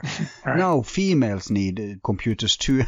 It's looks has actually something to do with it because it's become a household applicant, and so you rather have a laptop or a stationery that blends better in with your home aesthetics than something that looks like a sore in the eye. Sure. And the same thing has to be here, that at some point there has to be not just functions but also internal or external looks, and that's so human. And why would we be private to see alien, the zeitgeist of the alien technology change, develop, and why is it so suspiciously similar to the world, to the Earth culture? You know what I mean? Well, the configurations have changed over the decades. Right now, triangular craft are the rage. It's in vogue right now. Right. Let me give you a quick case that came from David Marler that didn't make it into his book. This is August 25th, 1990, Barnsley, England, when a very credible retired police officer who had 30 years of experience was coming back from a Fleetwood Mac concert. He was driving back to his home. It was about 11:50 p.m. at night. Looked off to the side, and out from this dark, misty cloud comes this 200-foot per side triangular-shaped craft that had a white light at each corner, one white light in the center, and then this relieved section in the center of that with this crossbeam and girder construction. And then he said that there were two human-looking figures looking back at him down on the road. And let me just read you what he said. This is directly from the police officer. And this is what he said. The side of the craft appeared to have several illuminated windows, and I saw 2 to 3 figures that appeared to be human. Certainly nothing about the figures made me think they were anything other than human, reinforcing my belief that the craft was a military project. So we've got his report on file as well. Right. But there's innumerable reports of people looking human. Sure. Involved in this. I mean, it's more common to just see the aerial phenomenon, but the next degree, I guess they call it the close encounters of the second degree, that would be seeing the people involved, right? And the third degree is... CE1 is a visual, CE2 is when there's a physical effect, and CE3, according to Steven Spielberg, is when you meet them. That's when you meet them. And abduction is 4? I guess so. Yeah, I think that's been elevated to 4. So 3 then. And more often than not, there's humans or humanoids at least. I don't know how generous we should be with this definition, but if this is intel and military, the question becomes, because the teeth tree, they can never release that in the white world without a revolution, right? So what would they be using it for? That's a speculation that I think we could afford. In any scenario, especially if we're being like detectives about this, yes, we need, of course, the basic facts, but then we also need to try to find hypotheses tying this together. So what would your, maybe that's changed through the years, but today at least, what's your thinking of what they need this for? One simple answer is to control the high ground. Anytime you control the high ground in a battlefield, you control the war. So that's just one low-level explanation. Yeah, but hang on. Have they been shown to use anything resemblant of this exotic technology in earthly trivial conflicts and wars? There were strange reports during the Gulf War. During Gulf War I and Gulf War II, there were definitely strange reports of triangular and even aurora-shaped craft that didn't make it into the media at the time, but I know of at least one pilot that absolutely did see these craft during that time. We have his report. I'll give you another quick example. November 22nd, 1985, 15 miles northwest of Madison, there was a sighting of a very large black triangle that had these condensation pipes that were running back and forth along the bottom of the craft. We've got his actual testimony here. This is what this gentleman said. Craft was seen by a Wisconsin state employee hovering silently over Highway CV 15 miles northwest of Madison, Wisconsin. The object was approximately 40 feet across and 90 feet in length. According to the eyewitness, the underside of the craft resembled, quote, the back of a refrigerator, like a collection of condensation pipes that ran back and forth. After gliding over the witness's vehicle, the craft departed at a tremendous speed and left no sonic boom. So this is like the fourth case now that we've talked about, with these tubes, pipes, and cylinders on the bottom of the craft and then departing at a rapid speed, leaving no sonic boom, but then having this electrical humming noise as it flies over and knocks out the TVs and car radios in the local area. Yeah, and I'm driving an L car, Michael. I'm going to be toast if I ever encounter. I should really drive a 70s tractor or something if I want to not be, because this short circuit of energy is a hallmark for these kind of encounters. It's a hallmark. Yes, it is. Yep. So controlling a war zone, and I know there's been many weird reports from the modern wars. UFOs reports always seems to follow. I don't know how much of this footage is real, but there's often I keep an eye on stuff like Secure, what they call themselves, Secure something, who often puts out videos like that, and there's been, especially orbs, these Foo Fighter things. Mm-hmm. They seem to be associated with wars too, but then again, those may not be called spacecrafts because they're just lighting boards phenomena. Yes, right. But they're often associated with traditional spacecraft, are they not? The orbs? Yeah, you see a UFO, and then often there comes smaller lights out of this vehicle. Yes, I'm familiar with that as well. That you're talking about.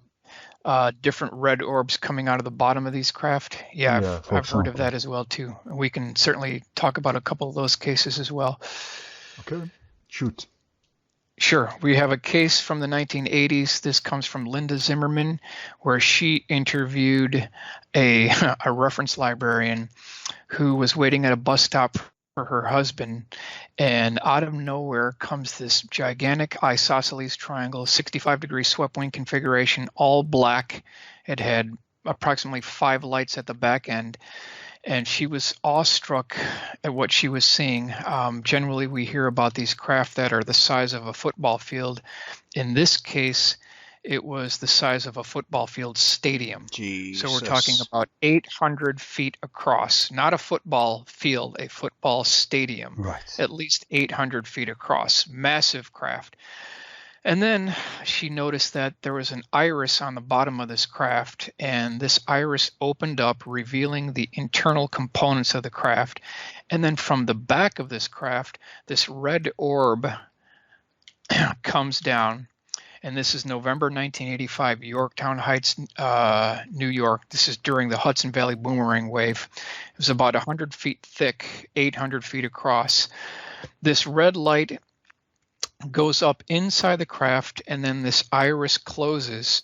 But before the iris closed, the primary eyewitness said that she saw the internal components of the craft and what it looked like. She described it as stacked terraced apartment complexes with lights at the back of these apartment complexes. And so she got a good view of this thing. This thing departed at a high rate of speed and left no sonic boom. But we know from reports from 1964 that Northrop had already been working on ways to soften or eliminate sonic boom signatures. And when you stack that up with the technology that was procured during the 1955 Bell Aircraft Corporation and what Lear Siegler was working on, the Lear Corporation, we could be looking at a number of these craft that were designed and built perhaps during the mid-1960s that are consistent with what Ben Rich talked about. Right.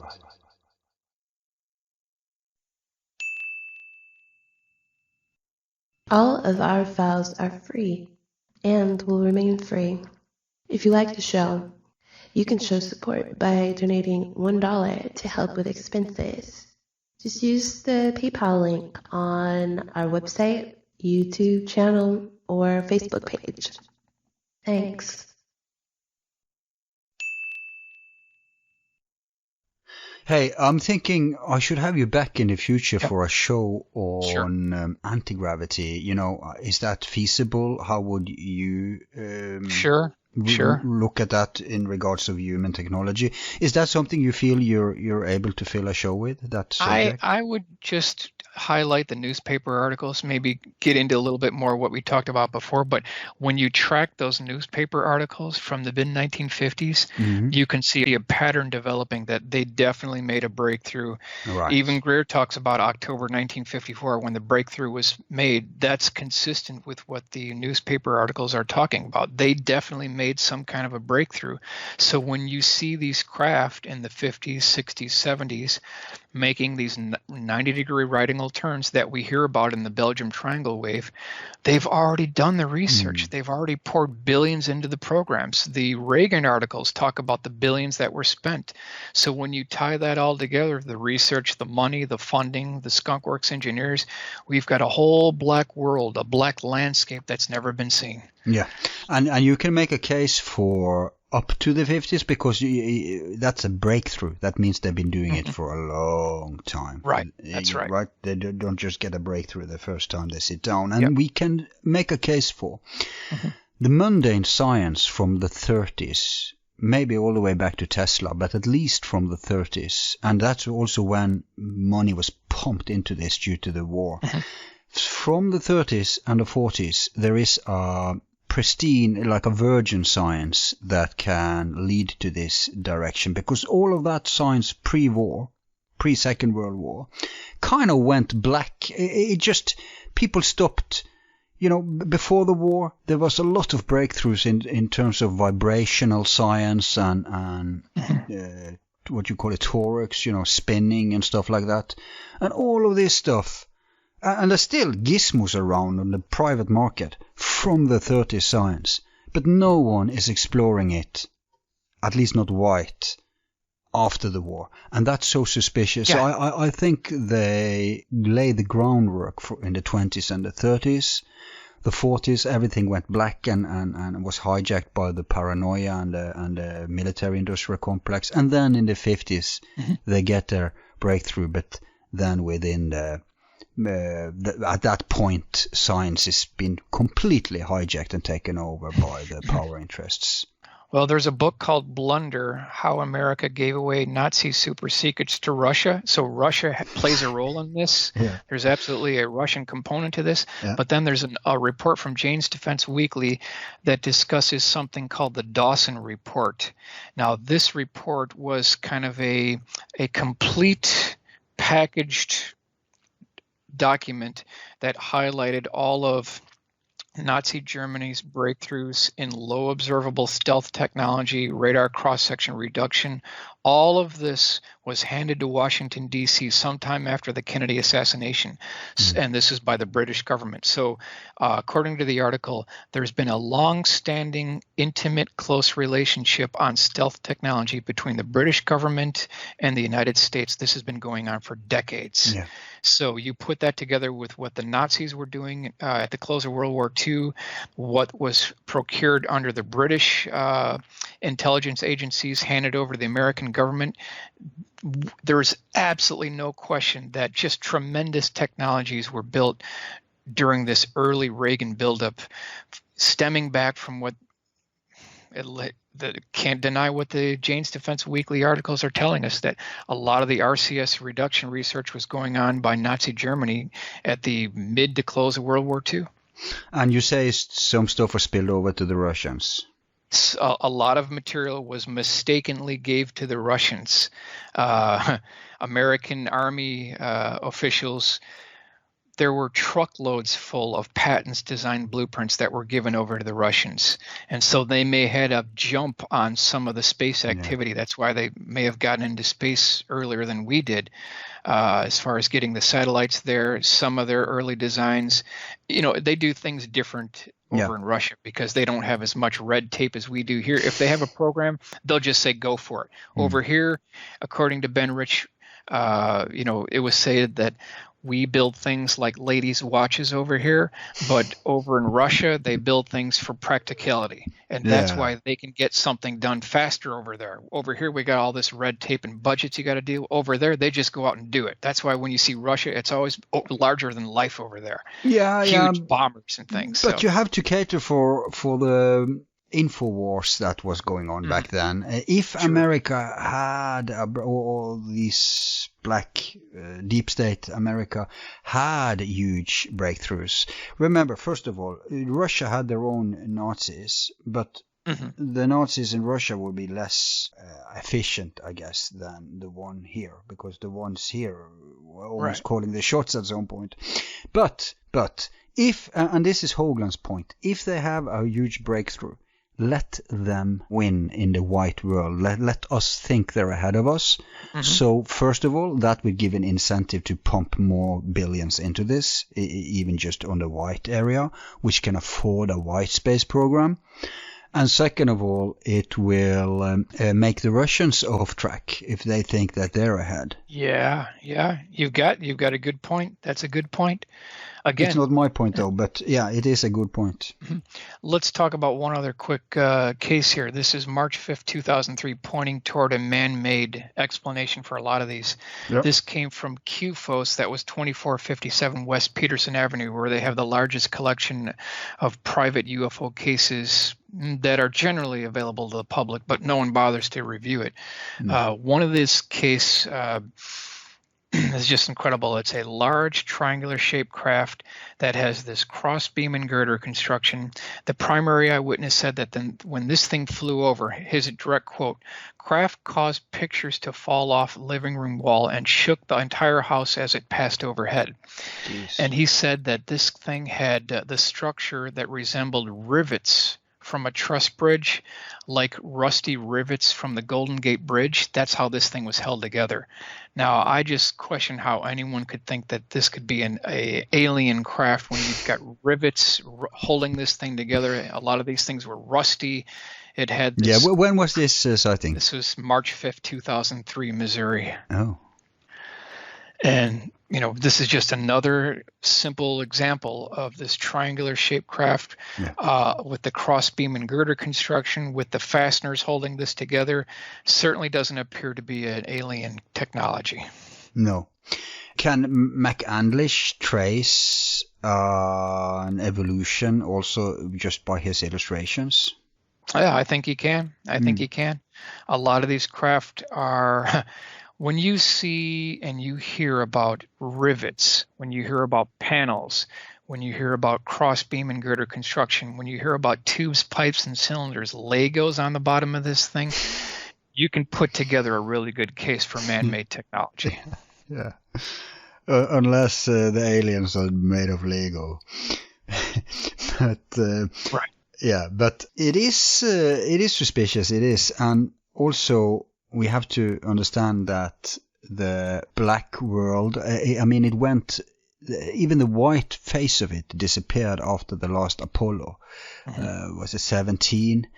It would be wonderful for them. The biggest tragedy, I think, in their life, in the deep state life, was the fall of Soviet Union, because they could do anything back then. There wasn't an internet. Right. The scrutiny that we have today was lacking, and they had the best. You were done for if you were put up against the national security in the state.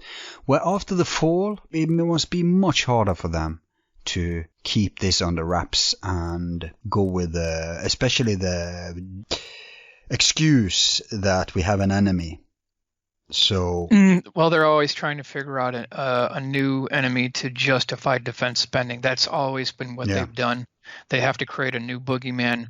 Yeah, but it's really coming to. Everybody knows that Israel and Saudi Arabia is the cause of much more havoc than any of these so-called rogue states. And we also see how America is licking their, excuse my French people, but their ass hairs. And so the general public back in the day were buying into the Red Scare and the competition with the Soviets. Today, much less people, a minority is buying into the bullshit propaganda. And so, again, this goes to what are they using it for? Because if they are fighting an extraterrestrial war, meaning that they're causing havoc with someone else not on Earth, then I could see why they would piggyback on, first off, have bullshit conflicts on Earth that, they could resolve they could put a country to smithereens if they really wanted to overnight. But let's keep this going. Let's keep our coffers filled, our pockets full, the military industrial complex, keep it ahead of the pack, and then put in the real T3 stuff off-world. We want the mines, we want the resources of whatever's going on here, we want to take over. That could be a viable scenario for some of the more the off-world proponents. What do you think? Well, they've got the technology to where it's seamless now. You can't tell whose is theirs and whose is now ours. And if they wanted to simulate something, they could do it and it would look completely believable. Yeah, we all heard about what's it called, a project, this where they're going to invade the Earth with fake alien spaceships or holograms. Bluebeam, is that it? Sure. Yeah, any views on that? I don't even think they have to use that. They could use the hardware technology, things that were seen in November 1994 in Repton, England, where a gentleman was going to work in the morning and he was basically followed by an elliptical shaped craft with a notch cut out of it, these two beaming spotlights ahead of it. Got the newspaper clipping here. This is was actually reported in the Burton Daily Mail, February 17th, 1995. He also states that he saw tubes, pipes, and cylinders on the bottom of this craft as well. So when you put all these craft together, you could definitely fake some kind of a scenario to put together a political campaign to boost defense spending. Maybe that's the last card when all the Maybe stuff, that's the last card. right? Yeah. And that goes to what Werner von Braun allegedly said. But I have more questions before we're done. Well, before I go there, I want to ask you to elaborate a little on, you mentioned Bill Scott and the Black Star. Yeah. Could you fill us in on that? Yeah. So as the story goes, again, Bill Scott was the Rocky Mountain editor of Aviation Week for 25 years. He's retired now, but have to give credit to him for basically tracking this program. The story allegedly goes as follows. After the Challenger explosion of January 28th, 1986, there was something called an assured access to space. This is actually a military term. It's called assured access to space. And it's been stated that at least 70 to 75% of all payloads within the shuttle program were classified DoD satellites, different military hardware. So in point of fact, NASA is not a civilian organization. It's in point of fact a military organization. Yep. We don't even know what was in that shuttle cargo bay all those years. There's no doubt about it. There were NSA satellites. Who knows what else they were launching? So that's the first thing. So after the Challenger explosion, what the Air Force did is they decided to start putting the payloads on the Titan II boosters. And coincidentally, with the Challenger explosion, they had multiple Titan II booster failures at the same time as Challenger went down. So at this time, we're talking about 87 timeframe. They had completely lost their assured access to space. And so a desperate call went out to the contractors, Boeing, General Dynamics, McDonnell Douglas, Lockheed, to design, build, and test fly a 2-stage to orbit space plane, which could be anywhere in the world in 2 hours, and that could launch rods from God, payload, and different reconnaissance satellites, different packages. So I'll give you a quick rundown on the flight path of one of these programs. Typically, you would have a very experienced test pilot that would be in the parasitic aircraft that would be loaded into the underbelly of a mothership. That's called the SR-3. That's approximately 200 feet in length, 120-foot wingspan, all white in color. Looks like the vintage 1960s XB-70. You would take off from Area 51. You'd head basically a magnetic 349-degree heading over Alaska. Once you're over Alaska, you'd continue on. And then about an hour or so after takeoff, you would airdrop from the belly of the mothership, and then you would essentially ignite your linear aerospike engines. And now you're over northern Russia, and you're traveling at about Mach 12. And you're continuing over northern Russia. You're making a left-hand turn. Now you're heading southbound. Now keep in mind it takes 3 states to turn at that speed. And you'd slow down. You make a left-hand turn. Now you're over the Middle East, and you're doing a nuclear proliferation monitoring platform. Now you're over Africa, you make a left-hand turn, you're over southern India, you pour the coals to it here. You might be going Mach 20 at this point, and you have the capability of bouncing off the upper atmosphere to extend your range. At this point, you're at Hawaii, you make a left-hand turn at Hawaii, and you're back at Area 51, all in under 2 hours. Jeez. So this was a program. And you can really monitor Yes. anything going on Earth. Yes, absolutely, absolutely. There's no secrets. Yeah, No state on Earth can have a secret No. from these people. Not from this program. Now this is the Aviation Week Space Technology March 6, 2006 issue, and it was written by Bill Scott, so he has to get credit for that. The patent for this is 4,802,639. This is from the Boeing Corporation, a horizontal takeoff trans-atmospheric launch system. So we've got the patents for this. I've got a document from John Andrews, who's Senior Project Design Engineer, Testers Model Corporation. This is what the document says. The place, Kadena Air Force Base, the weekend of 12-13 February 1994. Initiating action, emergency call from manned aircraft to expedite recovery at Kadena Air Force Base coming from north, tracked at speed Mach 4.2, diversions for other aircraft in area. Aircraft recovered and quickly placed in secure lockdown.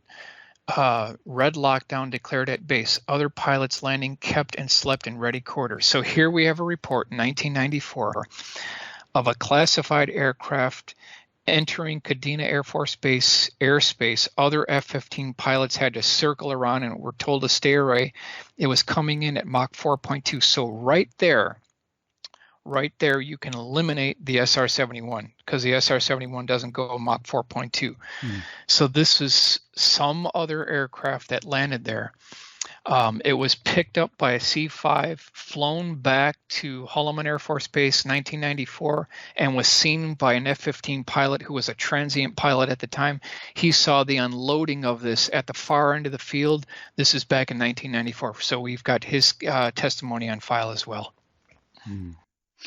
Do you think, given all the time that has gone, I mean, it's if they began in the 50s with a breakthrough, there's people Right. who's born and grown and dead, and this is like third generation by now. Do you think they really can reach outside of our solar system with this technology? Yes, I do. Yes, I do. Damn. 3 times during his 1993 lecture at Alumni Club, UCLA, Ben Rich said that anything you can imagine the Skunk Works can do.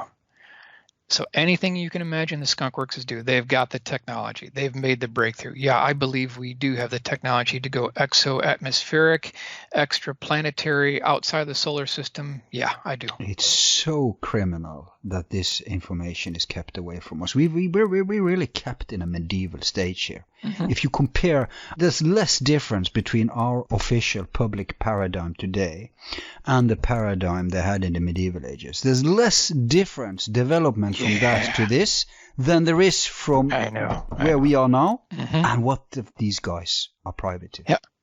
We are the ones living in the dream world. Yeah. We're living in the matrix. Yeah. What they have is beyond belief. What they have would shock the world if they could see the technology. That we're 40, we're 50, we're 60 years beyond, what we can see, what we can comprehend.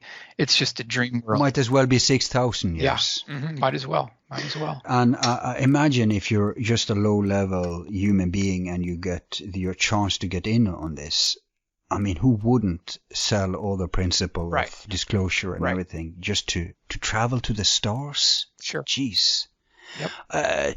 Can you make a case for this being that there may be a parallel? Because there's so many players involved. You have the deep state, and you have the aspects of the deep state who has to be hands-on with this. Right. Not just, what you call it, compartmentalization, when they... Right. What's it called when you fragment information? Yeah, the compartmentalization of information. Yeah. Disregarding that even, there has to be people in the state who is hands-on, informed enough to realize the ramifications. And then you have, especially in modern times, the last 20 years, you have the private contractors taking over more and more, right? It's like they're now even running the strategy. It used to be Pentagon, it used to be NASA. Right. God knows who's really calling the shots. But then you have, at least among all these companies, war companies, aviation companies, you have people who are directly in the know. And there has to be some kind of overlap in both in the private and the public where there's someone laying down strategies. There has to be a central command for how this is used. It can't just be hijacked by some random workers. So there has to be like a smoke-filled room, the classic Majestic 12 scenario. There has to be that too. What do you think? Yeah, there has to have been someone calling the shots, in conjunction with the defense contractors and some kind of a deep state organization. What I like to track is where this is taking place. You can basically kind of get a visual aid on all this. There's something called Aviation Alley or Aerospace Alley, where a lot of these craft are being built.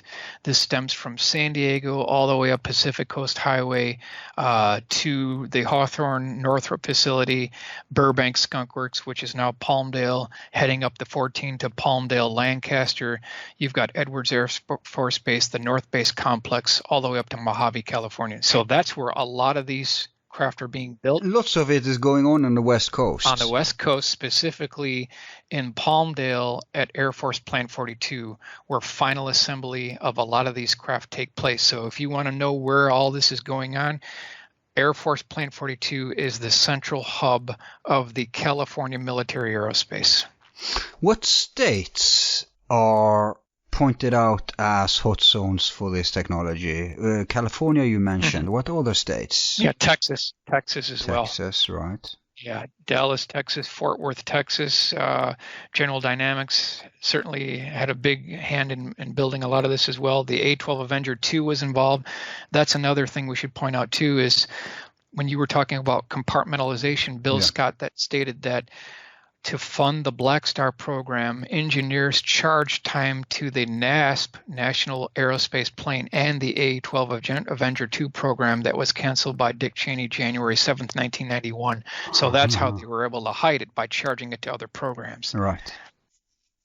Yeah, because that's a common strategy, piggybacking. Yeah. But so Texas and California, any other states that's pointing themselves out? A little bit in Illinois, and certainly Nevada is responsible as well. But by and far, of course, New York. Oh, New York. And then, but by and far, California as well. Sure. Okay, because I'm thinking like conventional analysis, because if these things are taking place in these states, you'd expect that those who represent those states, right, on a federal level, but also on a state level, they have to take care of the democratic process there, because it's too dangerous to have real people ascend to the top who may stumble into some of this information. So you have to control the politicians there. And when you look at Texas and California, at least those two, it's easy to see whether it's the Democratic or the Republican Party. It's very easy to see that they're corporate tools in charge. Like this disgusting creature, Dianne Feinstein, multimillionaire. If ever someone was in cahoots with the oligarchs, that's her. And so California, is supposed to be such a liberal hub and freedom and everything, but they have no clue that they are. You know, the progressives, the Bernie faction almost took over the Democratic Party. You know what the Democrats did? No. It's hilarious. Well, they found out, okay, we're losing. So let's just impose a new rule. We're going to have super Democrats, super delegates on a state level, which means all the players, right? All the establishment. And so they just hijacked the entire win. The California Democratic Party were almost taken over by populists, and then bam, now power is back. And that's the corporate Democrats. That's the corporate politicians who are paid by the same war industry, who's, Lockheed Martin, Boeing, all these people. Yep. So you have to have that going in these states if these states have such huge facilities. And Texas can be argued too has had corrupt politicians ever since JFK, at least. Oh, no doubt. Yeah. So that makes sense on a parapolitical level too. New York, I was more surprised to hear New York did they have bases there too? Well, Stewart Air Force Base was allegedly involved in the Hudson Valley Boomerang Way. Now, it's been hard to tie that down, but so much was going on within that tri-state region.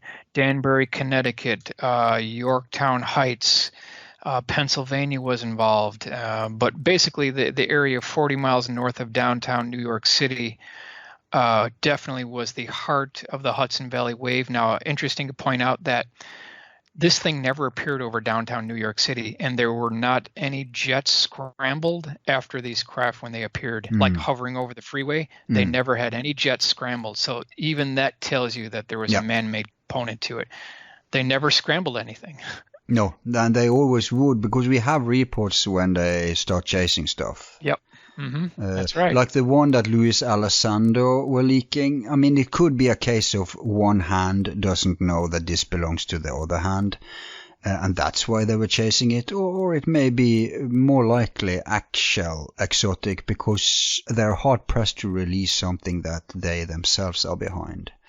Right. That's exactly right. Yeah. Yep. You got it. Yeah. So moving on then. I want to take us a little detour into space. I haven't heard you address this, but I'd like you to. Back in the day, we have NASA TV, and naively they were releasing footage directly as it came in. Then you had some famous scandals like the Tether incident. Yeah. And from that footage, and then they imposed a new rule that there had to be, I think it's 15 minutes delay or something, at least a delay in stuff being released. But we have a lot of footage like the Tether incident, and according to that footage, Michael, Jesus, was I mind blown the first time I was confronted with it. You have here phenomenons who make, obviously they make a 90-degree angle turn in an instant, which violates all G-forces. Then they have intelligent patterns that they're taking. Then they have difference in speed.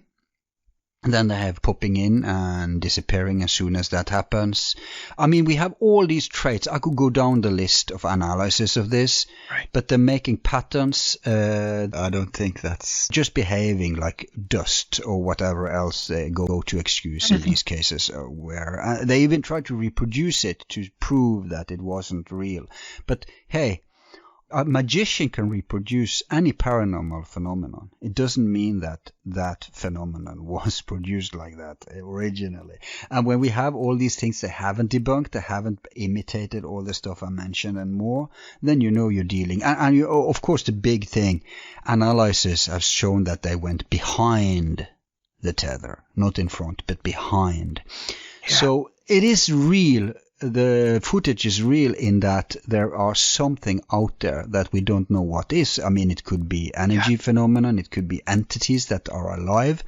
But if we are regarding this as spacecraft, remember some of them are so huge, several football fields. Forget about one football stadium, several football stadiums. Right. So, any take on this footage? So you're talking about the tethered satellite programs that were done during the Space Shuttle 1980s timeframe, where these large orbs were seen around the tether. Is that what you're talking about? Pac-Mans, basically. Yeah. I just don't know what that is. I don't know. I've seen some of those clips. I'm just not familiar with that, what that could be. It's very strange footage. I mean, it couldn't all be ours. There's so many of them. So Yeah, many. I know. But Yeah. there is one interesting thing, and that is that it isn't just filmed with ordinary cameras. So I guess the vibration frequency matters, because if you can pick up stuff in ultraviolet or infrared, it's beyond the natural limit of human vision range. Yeah. So, and we know these third generation binoculars, what's it called? Night vision binoculars. Sure. They have picked up stuff too that you can't always see with your naked eye. You can sometimes see it if they tune into that range of frequency. They just seem to be emerging from nowhere, and then they become invisible again because they're changing frequency. So we know that phenomenon is going on. And wouldn't that phenomenon be going on if they are tampering with this technology? Because obviously, Michael, in order to break the limits of the light rule, the light wave, you have to be able to raise the frequency so much so that it comes up to photon level. And as we know, photons are the only particles that are not dual. They don't have a plus and a minus charge. And so if that happens, if you first have to raise your vibrations up to that level, then if you're just an eyewitness, it would go invisible rather than, fly away from you. It would first go invisible. So any thoughts about this aspect of the technology? Sounds like you're getting into accessing and tapping the ambient zero-point energy field. Right. That's what sounds like you're talking about. And it could be a calling card. When you access that, it's a calling card. What do you mean calling card? It's something that the defense industry can monitor. If someone has a device like that, they can pick up on it immediately, and they will track that person. So it leaves a telltale sign when you start doing that. This is what I think Ben Rich was alluding to. They've already had that technology because they were hiring legions of theoretical physicists at the Skunk Works, breaking these barriers and tracking this technology. And so this is exactly the heart of the issue right here. And then they don't have to monitor the people doing it. They can just see when it pops up and then send a team to smack it down. Yes, that's right. That's right. I hope the people in the free energy world are aware of these things, because they're so vulnerable, Yeah, these guys play for keeps. They're professionals. They know what to do. And when you have NSA, CIA, people funding these programs, no telling what they could do. Okay, let's enter that area. Yeah. We have this phenomenon that went big last year, about a year ago. It started with Tom DeLonge doing the rounds, and poor Tom, he probably thought he would have a better time faring at Joe Rogan, but at that point, Tom couldn't show for anything, so he was completely ridiculed by Rogan, who didn't believe in anything. He thought actually he had gone bonkers.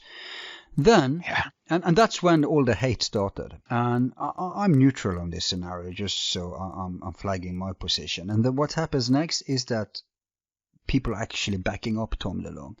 You have obviously Luis Elizondo, he's very famous. Hal Puthoff came into this, and many others. And then even politicians like Harry Reid. Now, it's pretty suspicious to me that if there was a secret space program, an official classified one, that they would allow it out. So I can see why people are being critical to this.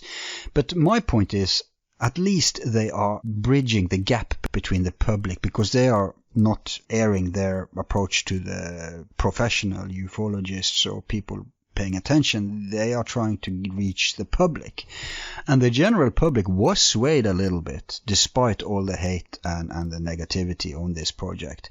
But then you have the real secret space program research. And if you compare stuff like Catherine Fitz are doing, you are doing, Dolan, Farrell, all these people are doing, and if you compare it with the To the Stars scenario and the Harry Reid project, it's like, okay, let's throw them a candy to hide for the 3-dish dinner we're serving ourselves here. It's just like crumbles from the table of the rich. It doesn't account for anything almost. So what do you think about this? Well, it's been a year now since To the Stars Academy broke their story, and all these promises that were made, nothing's come to fruition. We haven't seen anything. We've seen like 2 videos. That's it. There's been no further release. There's been no hardware.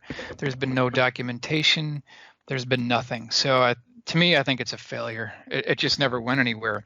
Before we can even have the UFO discussion, we've got to get the aircraft declassified first. I mean, let's start with the man-made known technology that was procured under Reagan. Let's get that stuff pinned down and released. Then we can move on to something more exotic, like a possible UFO type situation. We haven't even gotten the Reagan stuff declassified yet. We're light years from getting this other stuff done. Let alone the 50s stuff. Yeah.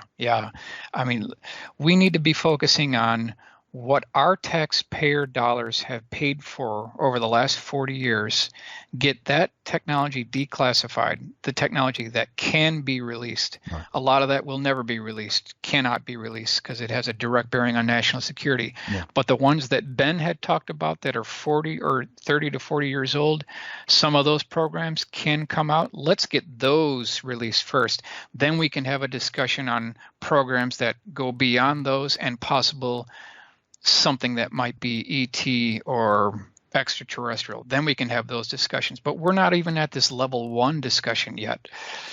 No. That's the problem. And no wonder it failed, because it got so much heat and criticism. And I think if they want to point to, there's someone out there, and if they think we're ready to, I think it failed because people didn't follow it up. It had a potential not to fail, and they're not done yet, so I'm giving them more time. But let's buy into their scenario. Okay, so there's a disclosure of one fact, and that is that the military and the intel are actually watching the skies. They're admitting it, and they're trying to pretend that they don't know what's going on, and they're also, it seems, leaning to the demonization of these. Pretty much the opposite of Stephen Greer's scenario. He's portraying them as the saviors and the good guys, and us as the bad guy. Here is turned around. It's straight out from the Pentagon Dream scenario. These are bad guys. We're the heroes. We're trying to deal with them. We don't know what's going on. And now let's... and what was the budget? A few million? It was pathetic. Because as soon as they admit that they're taking it seriously, they pretty much admit that billions is pumped into it. I mean, why wouldn't it? Billions were pumped into the Soviet thing. And that was mundane compared to this, right? Certainly. So they really, I don't know how well they thought this through, because any thinking person realizes, okay, now you're admitted that you think there's something up there that's not ours. You've admitted it. And just from that, we understand that you're pumping billions into trying to understand it and monitoring it. But then you can turn it on to the dark side that you touched upon. And that is that if nothing of this actually comes from out there, then it would be in their interest to help facilitate our focus even more to the extraterrestrial. I just go back to what Gordon Cooper was involved in when the film was confiscated in 1957 and went to some warehouse. They could have multiple warehouses full of these films, photos, documents, drawings. There could be like 12 different warehouses around the country where we could have a very good discussion by getting that material released, or some of it. That would be the way to start this discussion. Not more congressional hearings and not more separate groups coming forward. We've got to get that material outed to the public first. Then we can have a discussion. Is there any way such releases can happen? Well, according to Gordon Cooper, he felt that the only way that this could happen is if a united coalition of scientists came together as one unified group and release it that way. That's the only way it would have credibility. That was the way. You mean scientists who were in the system, like Hal Puthoff? And maybe Hal Puthoff types, yeah. But this is the way that Gordon Cooper felt that this could come places if a united coalition of scientists, perhaps engineers who worked on these programs, and some that haven't worked on them, but if they came together within the scientific community, released that way, would be the only way it would work. Yeah, that's pretty old school. It's old school. Yeah, he's grown up with the notion that scientists are searching for truth, and he doesn't account for how academia is completely controlled. Right. And dumbed down. That's right. So I don't see that as the potential way this will blow up. Yep. No. Despite how advanced they are, they're just human at the end of the day. So they're probably going to be some mistake that will. I'm referring you also to Dolan's AD book. Did you ever read that one? Yeah, I'm familiar with that book. Yeah. And one reason that we haven't seen Disclosure 2 is that doesn't even address all the programs that failed. Yeah. All the billions that were pumped into a lot of these programs that were failed and swept under the carpet that we've never even heard about. And if they released this information, they'd have to get into those failures as well. And they don't want to take accountability for that. Because when you have a unacknowledged special access program, there's no congressional oversight, there's no public scrutiny, and even the failures get covered as well. So for the deep state to release this information means they have to delve into these other things too, and the missing trillions involved in those. Yeah. And we'd be talking about lawsuits for hundreds of years. And so that's one reason why we haven't seen Disclosure. But no, hang on. I think they could release some of the failures, because if it's far away back in time, the people involved will be dead. And the failure would be a good policy up, because then they could say, look, we have tried this, but we failed, right? Right. So they could actually cover for some of it, some of the expenses. It could be a believable follow-up to the Harry Reid symbolic disclosure, I call it, more than anything. And it could be like a diffuse, a derail of attention to the real stuff that didn't fail. Mm-hmm. So I'd expect them to start there, actually. I agree with you. However, there's been a number of, I guess you could say, fatalities and murders associated with this as well, like the December 29th, 1980 Huffman, Texas cash landrum incident, where 2 of the 3 primary eyewitnesses died of cancer, and that was a direct result of the craft being within the localized area, so they'd have to cover that as well. Yeah. She never received an apology or an explanation for what took place, and that's basically the number 3 case within ufology. That case has never been fully explained. They'd have to go into that as well. Right. We know there was a military involvement because there were 23 double rotor CH-47 helicopters going after this craft with a helicopter gunship and 1 Sikorsky Sky Crane as well. So that case has never been fully explained. They'd have to talk about that as well, and they're just not going to do it. No, they're afraid of the juridical repercussions. That's why it's so important that in America you have to get corporate politicians out of office. You have to, first off, you have to get rid of the money and politics thing, which is really corrupting everything, or never mind any party. It goes to, I would say, 98% of the federal politicians at the federal level are bought and paid for. So Americans have to clean up the democracy. And first, after such a new spring, can we start talking about maybe getting to the bottom of some of this stuff.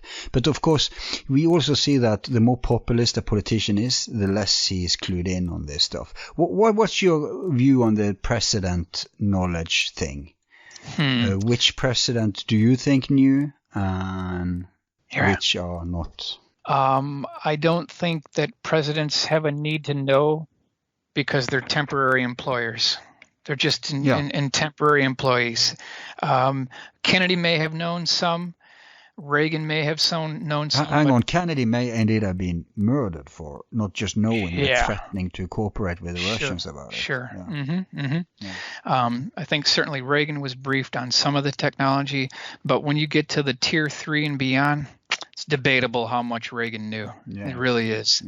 As far as Hudson Valley, what he knew about that, I think a lot of that was stemmed from the SDI program, but that doesn't mean that Reagan had to be briefed on it. No. He may have been green lighted on the fund. No, it ended with Bush, don't you think? Yeah, probably. And after that, I don't know, Clinton, certainly the Clintons are a part of the visible elite, but Clinton and then Bush Jr., he would probably, I mean, his father was still in charge, so he would just be the boy they used for that role. Getting back to Kennedy, as you mentioned, one reason why I think there might be a Kennedy connection is because we know that Kennedy was assassinated November 22nd, 1963, and I have a report from the Stringfield files that talks about a military Marine security guard who was put on a plane with blacked out windows and flown to an undisclosed location inside a facility. He was told for a period of 2 weeks to guard a 40-foot diameter dish-shaped craft that was silver metallic in color, had black elliptical windows that were about 1 inch thick with a 1 inch ledge around the lip of the window. Right. The whole thing was propped up on these wooden structure crate type constructions, and then there was scaffolding built around the craft so that these white coat lab technicians could walk around the scaffolding and get access to both the bottom and the top of the craft. Now they tried to breach the hull of this with jackhammers. They tried diamond tip drill bits, and they also tried on the third attempt using a laser to breach the hull of this craft, and they could never do it. And one time the laser reflected off the side of the craft and bounced up and damaged the ceiling panel on the top roof of this facility. That was later reproduced in the movie Hangar 18. That's where that came from. Wow. This incident was reflected in that movie. Right. On the last day that this gentleman was there, just previous to that, he had a small Leica camera, and he took a photograph of this craft in the hangar. We were this close to getting this evidence, but that photograph was lost in a flood. The very last day that he was there, he said that when he reported for duty, the craft was being loaded on an 18-wheeler tractor-trailer lowboy truck with tarps and chains being wrapped around the top of it, being shipped to another location. Wow. So it looks like one way they keep these secrets is they keep moving these things from place to place. So is it possible that President Kennedy was given a briefing on this or even shown this craft, and he wanted this information to come out to the public, maybe in conjunction with the Soviet Union, but the defense contractors didn't want to hear of anything to do with this because they wanted to capitalize and make the technology proprietary, which is one reason why he may have been assassinated. And that happened under Obama, didn't it? No, this happened 1963, December. No, I mean the private NASA got privatized and all the stuff ended up in the contractor's hand. Wasn't that done under Obama? Or was it under Bush? The only thing I would say about Obama is at the very beginning of the Obama administration, he basically promised to declassify tremendous amounts of material. It never happened. It never happened. No, but he's been a CIA man from day one, it seems. There's credible info about that too. So I guess Trump was the first one since Reagan that they didn't expect to win and couldn't trust. But, you know, some people look at Trump as some kind of freedom fighter. No, I think he's just looking out for his own ass. And by the way, a close friend of his front general, the Mad Dog Mattis, his closest friend in the world is Luis Elizondo. That's interesting. That's interesting. Yeah. And then there's another thing I want your take on, which is even more interesting. After the Harry Reid, Elizondo, Tom DeLonge, I don't know if I would call it disclosure, but project, something very interesting happened. Did you see that press conference where Donald Trump were suddenly, and he's never showed any interest in this prior, but now he's clued in somehow, maybe by Newt Gingrich, because I know Gingrich is deeply attached to these contractors. I mean, he even run for president, recolonizing the moon. But anyway, Trump came out on a press conference bragging about how far we've come and what we're going to do now. And, you know, in a typical his Trumpian style, America's going to earn all these billions and we're going to take the resources and we're going to go to Mars, we're going to go to the moon, we're going to go beyond, and we're going to colonize all this stuff and we're going to do it. We have great... I got the feeling that one of three scenarios is happening here. Either he got wind of the classified space program and find, okay, great, let's use this, let's hijack this, let's make political points on this. I want to sell it as the future of mankind. That's one. Another scenario is that it's a part of an official whitewash. When I say whitewash, I mean, let's say, for the sake of experiment, that we do have chemtrails, as the conspiracy theorists portray it, and that now is the time to make it known. How do we do it? Well, we start having conferences about actually doing chemtrails in the classical sense of the word, not just contrails, but, you know, seeding atmosphere with chemicals that will affect us. And they're doing that right now, by the way. They're talking seriously about doing it. And then start launching it officially, and after a while it will become a part of the white world. Same thing with Mars. Let's say we've been on Mars.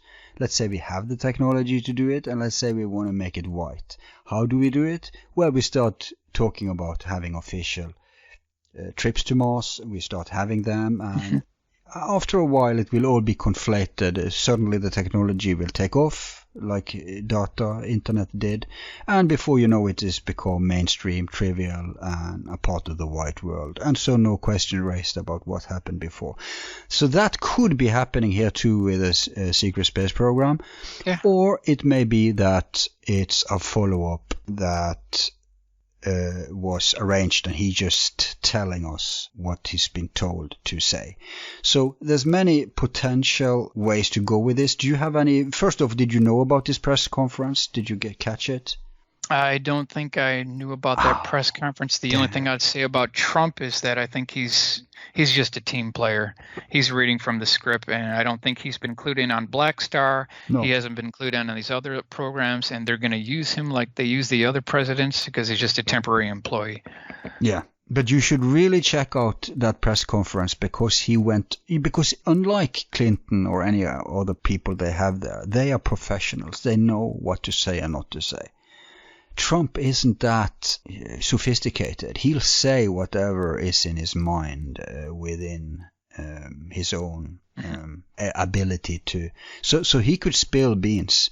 So if he's just reading from the talking points, then it's very limited what talking points he's been told.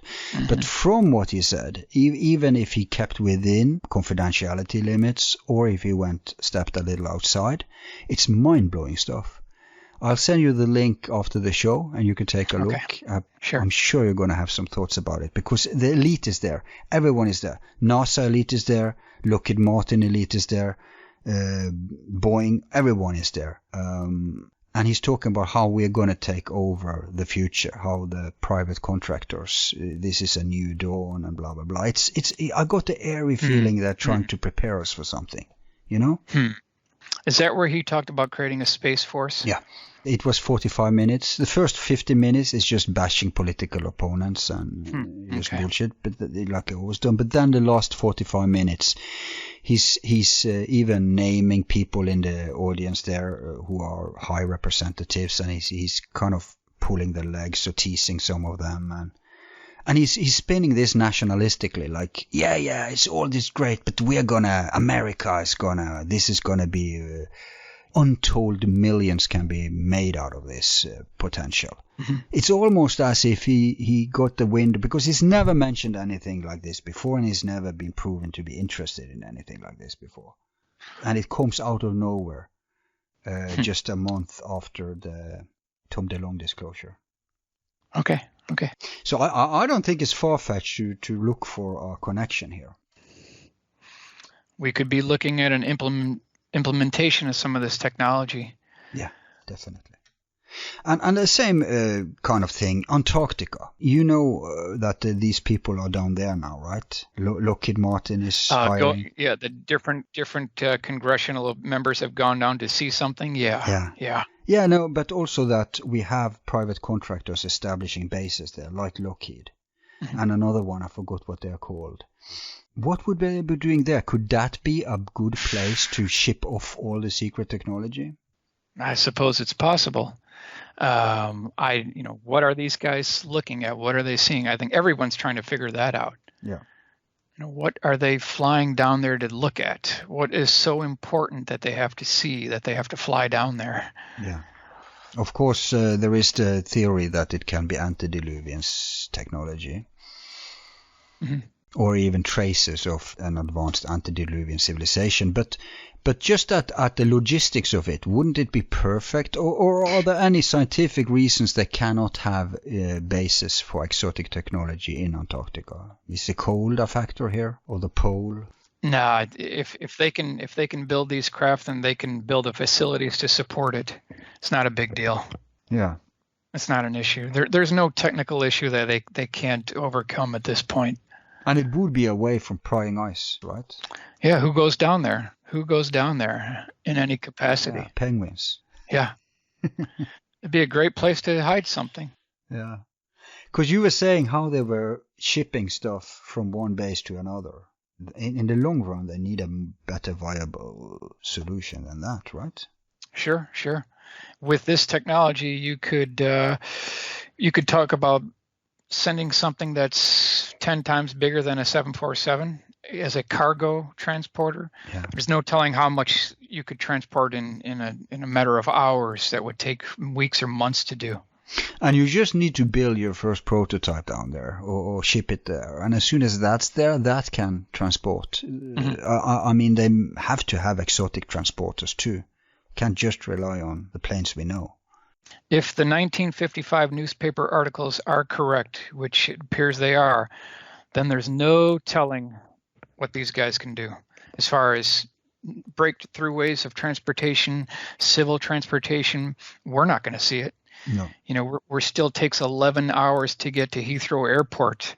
We're still chugging away at 500 miles an hour. I mean, we're such in the dinosaur ages here. Yeah. I mean, isn't it just rational that our first suspicion should always be human, black human? Yeah. People don't want to hear that, though. They don't want to hear that. No, not just because it's less triggering of the fantasy, but it's also so much more depressive because of the implications, right? Right. That's right. back to the Hudson Valley, we definitely know that there were military planes that were flying in formation that were trying to mock the fit, form, and function of the actual Hudson Valley boomerang. So there was a government involvement to muddy the waters, and they do that all the time. Yeah, indeed they do. But people who saw the actual Hudson Valley boomerang and these craft that they were flying, it could immediately tell the difference. Right.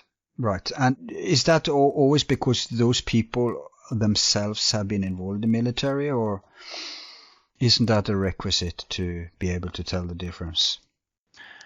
Well, just to knock down a couple of the things here, it was stated that a lot of these from local officials and the FAA that this was a group of ultralights flying in formation, but a lot of the sightings took place after 10:30 p.m., but ultralights are only allowed to fly at half an hour after sunset, so you can rule that out. Mm-hmm. Plus, these things were silent and they could hover and made 180-degree flat turns while they were hovering. That's something that ultralights can't do. Right. But that didn't stop the CIA from flying these twin-engine planes in formation at night immediately after the sighting the previous night to muddy the water. See, that's what they were doing.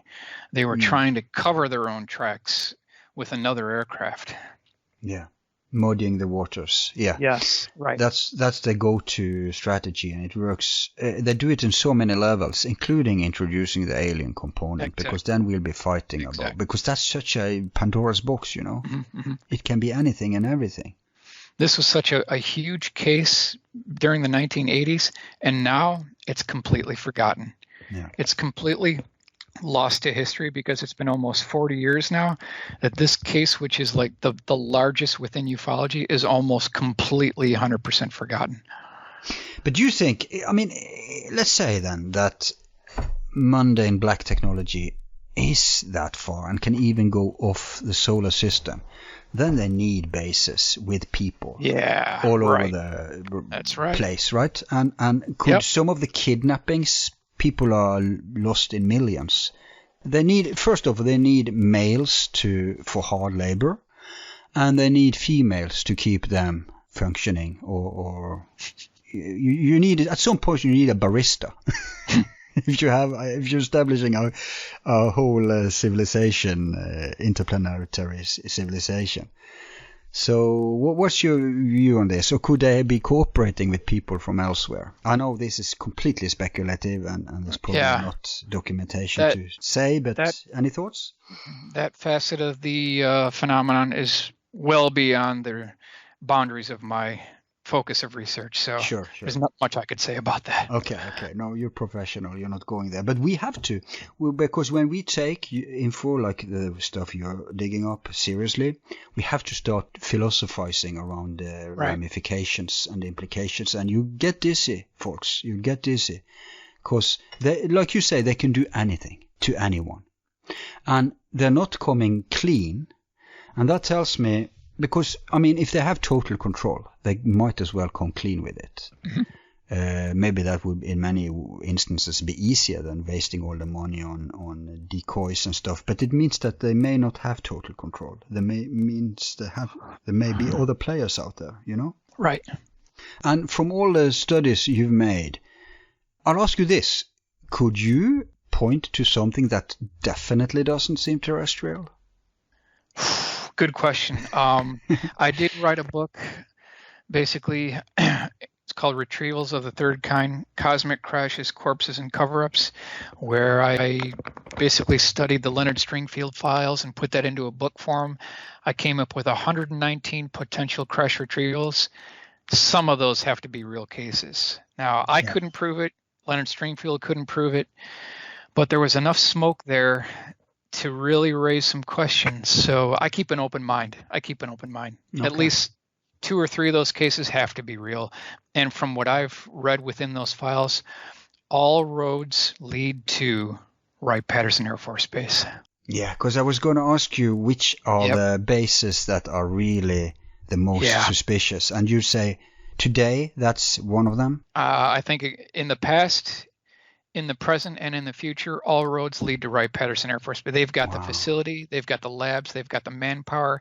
Within the Stringfield files, I kept getting reports that bodies, craft, debris were being shipped to Wright-Patterson Air Force Base on trucks, not all that covertly back then.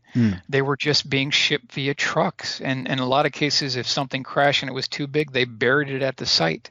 But within those files, there were at least 12 cases where debris was being shipped to Wright-Patterson Air Force Base, and over and over and over again. I can't prove it. Leonard couldn't prove it.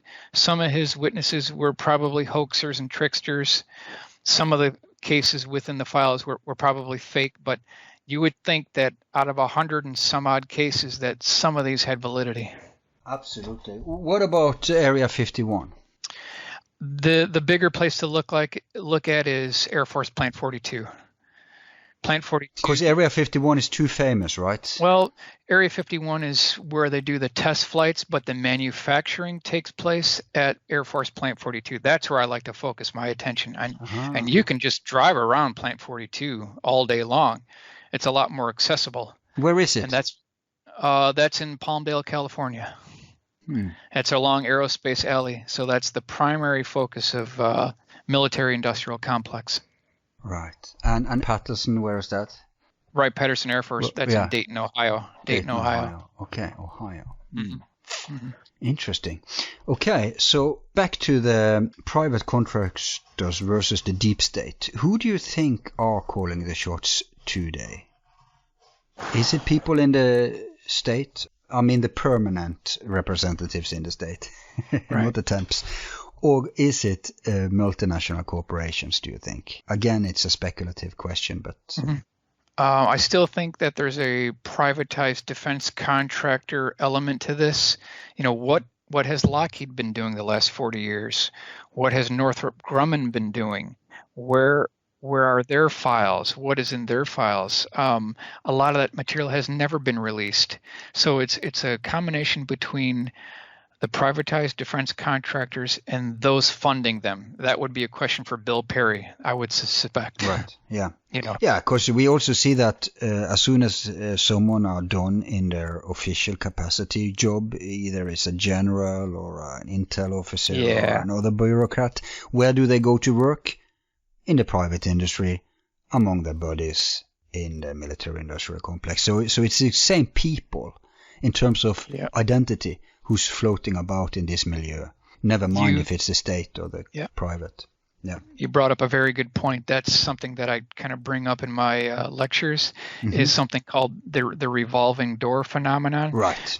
Let's say the Air Force wants to have a brand new bomber, so they'll have the generals go to the contractors. The contractors will wine and dine the defense people at the Department of Defense at the Pentagon, and this particular contract will win the bomber program. So the DoD will give them billions of dollars. Now, when the program is all done and the DoD official is retired, he is retained by the same contractor that won the contract as a consultant. So these guys, it's a revolving door; they can't lose.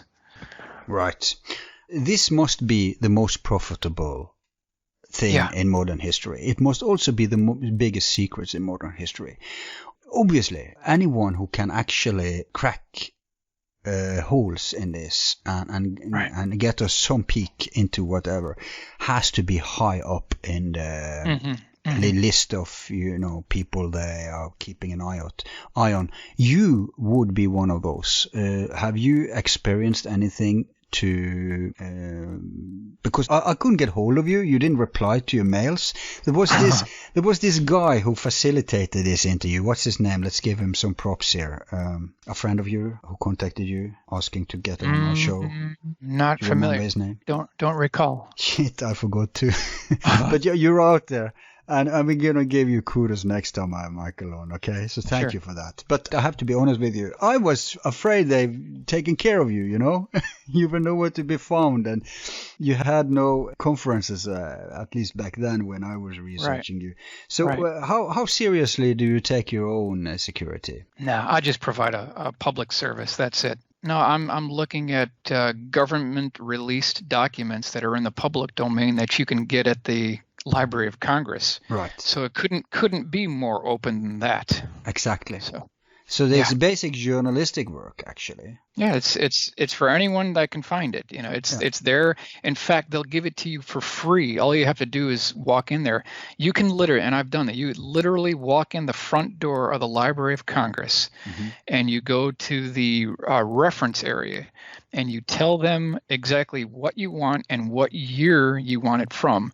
You have to wait about 5 minutes because they have to go down in the archives. They'll copy it, bring it up to you, and hand it to you, and you're done in 15 minutes. You're out the door. You can literally do that. So it's never been easier to be a researcher, investigative researcher, but still nobody's doing it. Well, yeah, you know, so save you and a few others. At that point, you can track the code names, right? And you can match up the code names with potentially the contractors that were involved, and then you start interviewing the contractors, developed a mosaic, a rough pencil sketch of what that program looked like, and then that has to be rendered in a 3D full color rendering, and now you've made the whole program come alive rather than sitting in a dark, dusty hangar for 40 years. Now you've just made the whole program. That's really the gist of what I'm involved in. Right. And it's such an excellent, I mean, it's amazing what passes right under our nose tips. In fact, I've heard that they speculate deliberately in burying information within the white world. It's better than having it, due to many things, among else plausible deniability and afraid of being the law somehow once upon a time can reach them. Oh no, look, we had it here, stuff. So yeah, it's excellent, and also it can't be denied. When it's there, you don't have to be dismissed as conspiracy or whatever, because this is anyone can research it, anyone can document it if they do the dirty work that you've done. Right. Yep. It's in their own documents, so yep. They're the ones saying it's a program, not me. Right. Exactly. Hey, before we leave today, I have a couple of final questions, but anything you ought to get out there where we're at this topic that I haven't asked you about, because this isn't my forte, so I may have missed many important areas. Feel free to fill us in on that now. No, I think we've covered the basics. We talked about Hudson Valley Boomerang. We talked about the Belgium Triangle. We talked about the Southern Illinois Triangle. We talked about Cash Landrum. We reviewed some of the Gordon Cooper files. But I would just like to point out that don't be fooled when you hear about a sighting and you hear eyewitnesses talk about pipes and cylinders on the bottom of it, flashing lights that aren't haphazard but go off in sequence up and down these craft, like reds, blues, greens, going off in sequence, not haphazardly. When you hear electrical humming noise, when you see rusty rivets holding these things together, don't be fooled. We're looking at them. And especially if you see people. Yeah. If you see pilots that look like they're wearing one-piece tight-fitting flight suits and they look like your typical military test pilot at Edwards Air Force Base, yeah. That should be a clue. Yeah. Right there. But you have access to all these reports, and you mentioned that you actually did write a book, Retrievals of the Third Kind. Love the title, by the way. But when I researched you for basic research, I had a hard time finding a decent bio of you. There's not even a website of you. Yeah, it's true. I managed to track down one book, but I could only find one book. If anyone has that, they'll be rich. It goes for the price of $645. Is that you? Where is it? It's called Project Aquarius. Yeah, that's a PDF file that was available for a very minimal fee about almost 10 years ago now. But I can't see it costing $600. It does. It's just because it's so rare. Wow. But why aren't you making, or have you made books about this topic? The two books that I've written is the President's Secret book, which is at the Library of Congress now, and then the other one is the Crash Retrieval book. Those are the only actual books that I've actually written. Okay. The PDF file on Project Aquarius was just a multi-page PDF. It doesn't qualify to be an actual book. Okay. Still, it's going for almost $700. That's unbelievable. So if you reissue that book, there'll be some money in it for you, and it will be cheaper for those of us who follow you. So you better reissue it. It's out of my jurisdiction. That was created during my career at Open Mind, so it's completely out of my jurisdiction. And the books you have made, they're not available at Amazon, I think. They're available on the MUFON website. If you go onto their store, you can purchase the Crash Retrieval and then the President's Secret Book, which is a takeoff on National Treasure, but there really is a President's Secret Book. It's at the Library of Congress, and it's free to anyone who wants to read it. Amazing that MUFON will publish your book. I would imagine they were ideologically opposed to your work.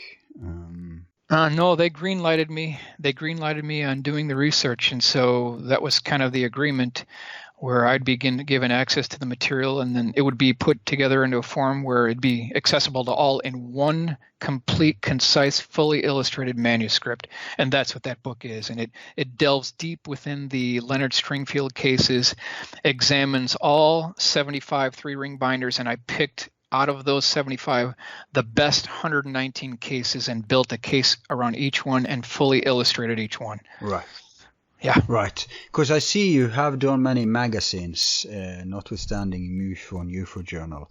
But then again, I guess they figure that your research goes to the fact that even they agree upon that some of this is terrestrial. At least if we have back engineered it at a point, they need to realize that some of it has to be us. So it's great when the old school people are, opening up to that, because it's been lost. That's why I think there hasn't been a serious debate in 50 years, except for in certain close circles. Because when you start at the deep end, when you start with the monster-looking aliens, then you're really starting at the wrong end of. It's the same in psychiatry, right? You don't jump to demon possession. You first try to rule out all the other reasons why you're hearing voices or whatever is going on, right? And that's just basic scientific approach, and that needs to be done much more in this field. And I'm so happy you joined us today and did contribute to do that. It's fine. It's good. Perfect, Michael. By the way, why don't you even have a website? Because I post everything free of charge on YouTube. Everything that I've come across, everything I've released is just free of charge. This is a crusade. It's not a money-making scheme. It's just a crusade. And so, since we already paid for it once with our tax dollars, it doesn't make sense to pay for it again. That's true. But okay, so at least you have a YouTube channel. Yep. Let's give that a shout out then, because I have many of my followers on YouTube. So what is it? Well, basically anything that I've done is on general platforms on YouTube. That's one thing, but then I have a very small, I could make it bigger, but it's called Blue Room Media. Okay. That's my actual YouTube channel. I've got a couple of quick things on there, but primarily anything that I've ever released, you can find it on YouTube, not associated with my channel. No, but different. Well, one thing you could do, like many of our guests who have a YouTube channel, what they do is that when they are interviewed somewhere or they're out, they're making a playlist to collect it in one place. It doesn't have to mean that you re-upload it on your channel. It's just that it's collected there at least.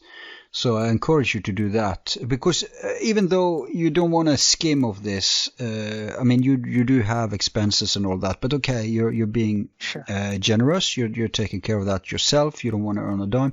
Still, it's still the marketing aspect. Sure. Getting the info out there should be a part of your warrior crusade, and so that's one thing I recommend. That's very easy to do. Just collect interviews and presentations you've been given on your channel as a playlist, and we'll make sure you get people coming over to your channel. What I usually do when I have guests on, if they have a YouTube channel, is that I like it from our channel, so it's easier for people to find it. And will you be putting up stuff on that little channel of yours from time to time? I may do that, but you got to get inspired. This is Yeah. a very hard business to get inspired because it's about a 101 to 1 ratio. You might interview 100 people or try to contact 100 people. You only get one in return. So it's a very hard road. And the longer that goes by, the more these skunk engineers go away, and it's hard to track it. So it's very hard going. But your approach, it's so original and fresh. I think if you made it into a book, it would sell well, and maybe, okay, so you don't want to profit on it, so donate whatever, right? Or just make it pay expenses you're having to do even more work.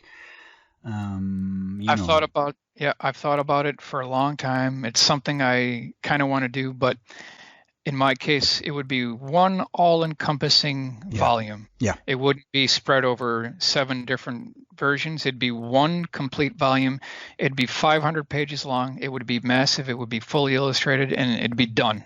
Right. And it would take a long time to do, and Yeah. I don't know. I don't know. It's just a major. Are you bogged down by family and work? No, I'm not bogged down. It's just a factor of would there be an interest in it, or is it just a very small group of aviation enthusiasts that might consider it a coffee table book? There's just not an interest. There's not enough interest. No, I can answer that. First off, yes, that would happen. Then it would have a secondary impact, which would be other researchers. It would be like, Richard Dolan's books on national security. Yeah, it would be like that kind of a book, only for this approach.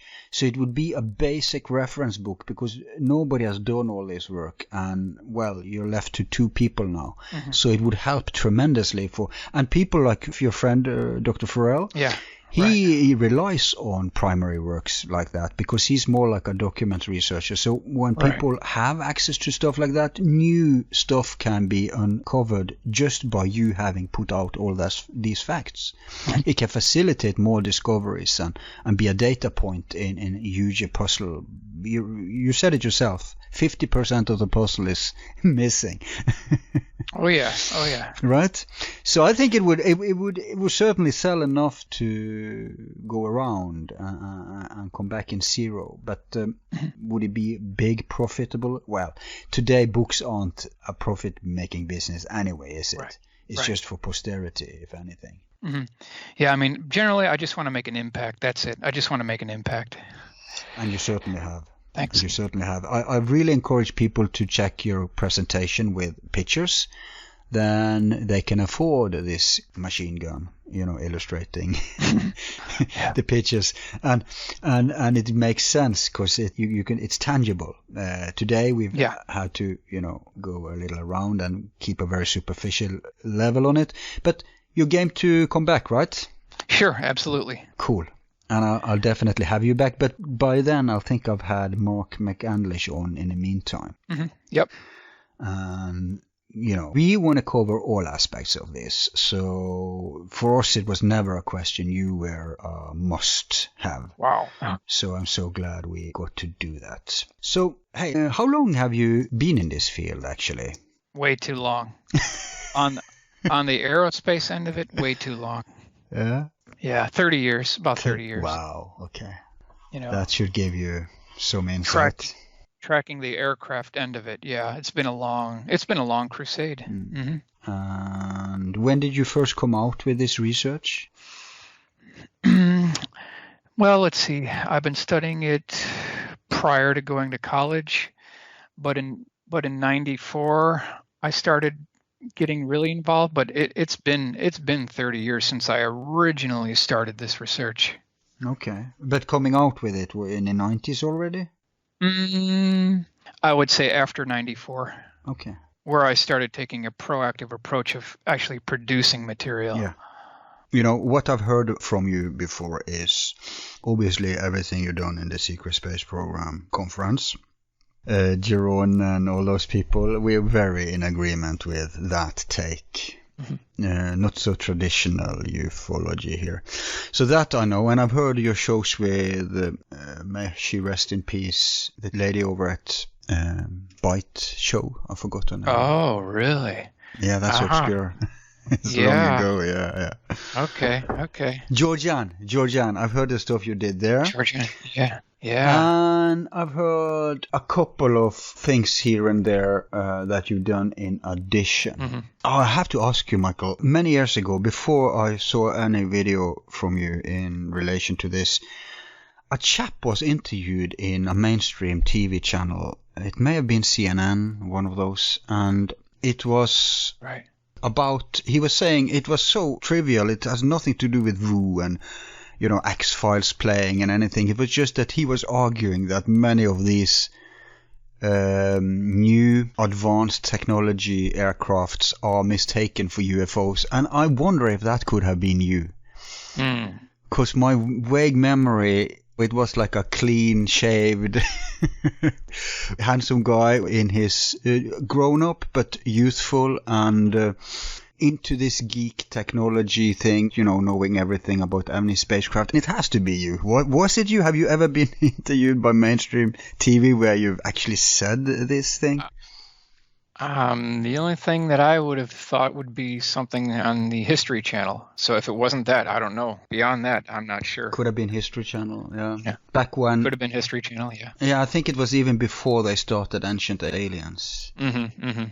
Yeah, that would have been time frame, so. Right. But there you did, it wasn't like a paranormal show, right? It was just down to earth. Yeah, it was specifically about those particular aircraft, so it may have been that one, yeah. So it may have been your face I saw interviewed, because I remember it still. It made an impression on me because I've always had the inclination of thinking these are black. Yep. And nobody was talking about Yeah. it. There you were at a mainstream program saying, I don't think the word UFO was mentioned actually. The focus was on advanced military spacecraft and the black world of it. Right. You know? That's right. Could have been you. You got it. Is that interview you talked about with the History Channel, is that online today? Yeah, there is. Yeah, some of that early stuff is there.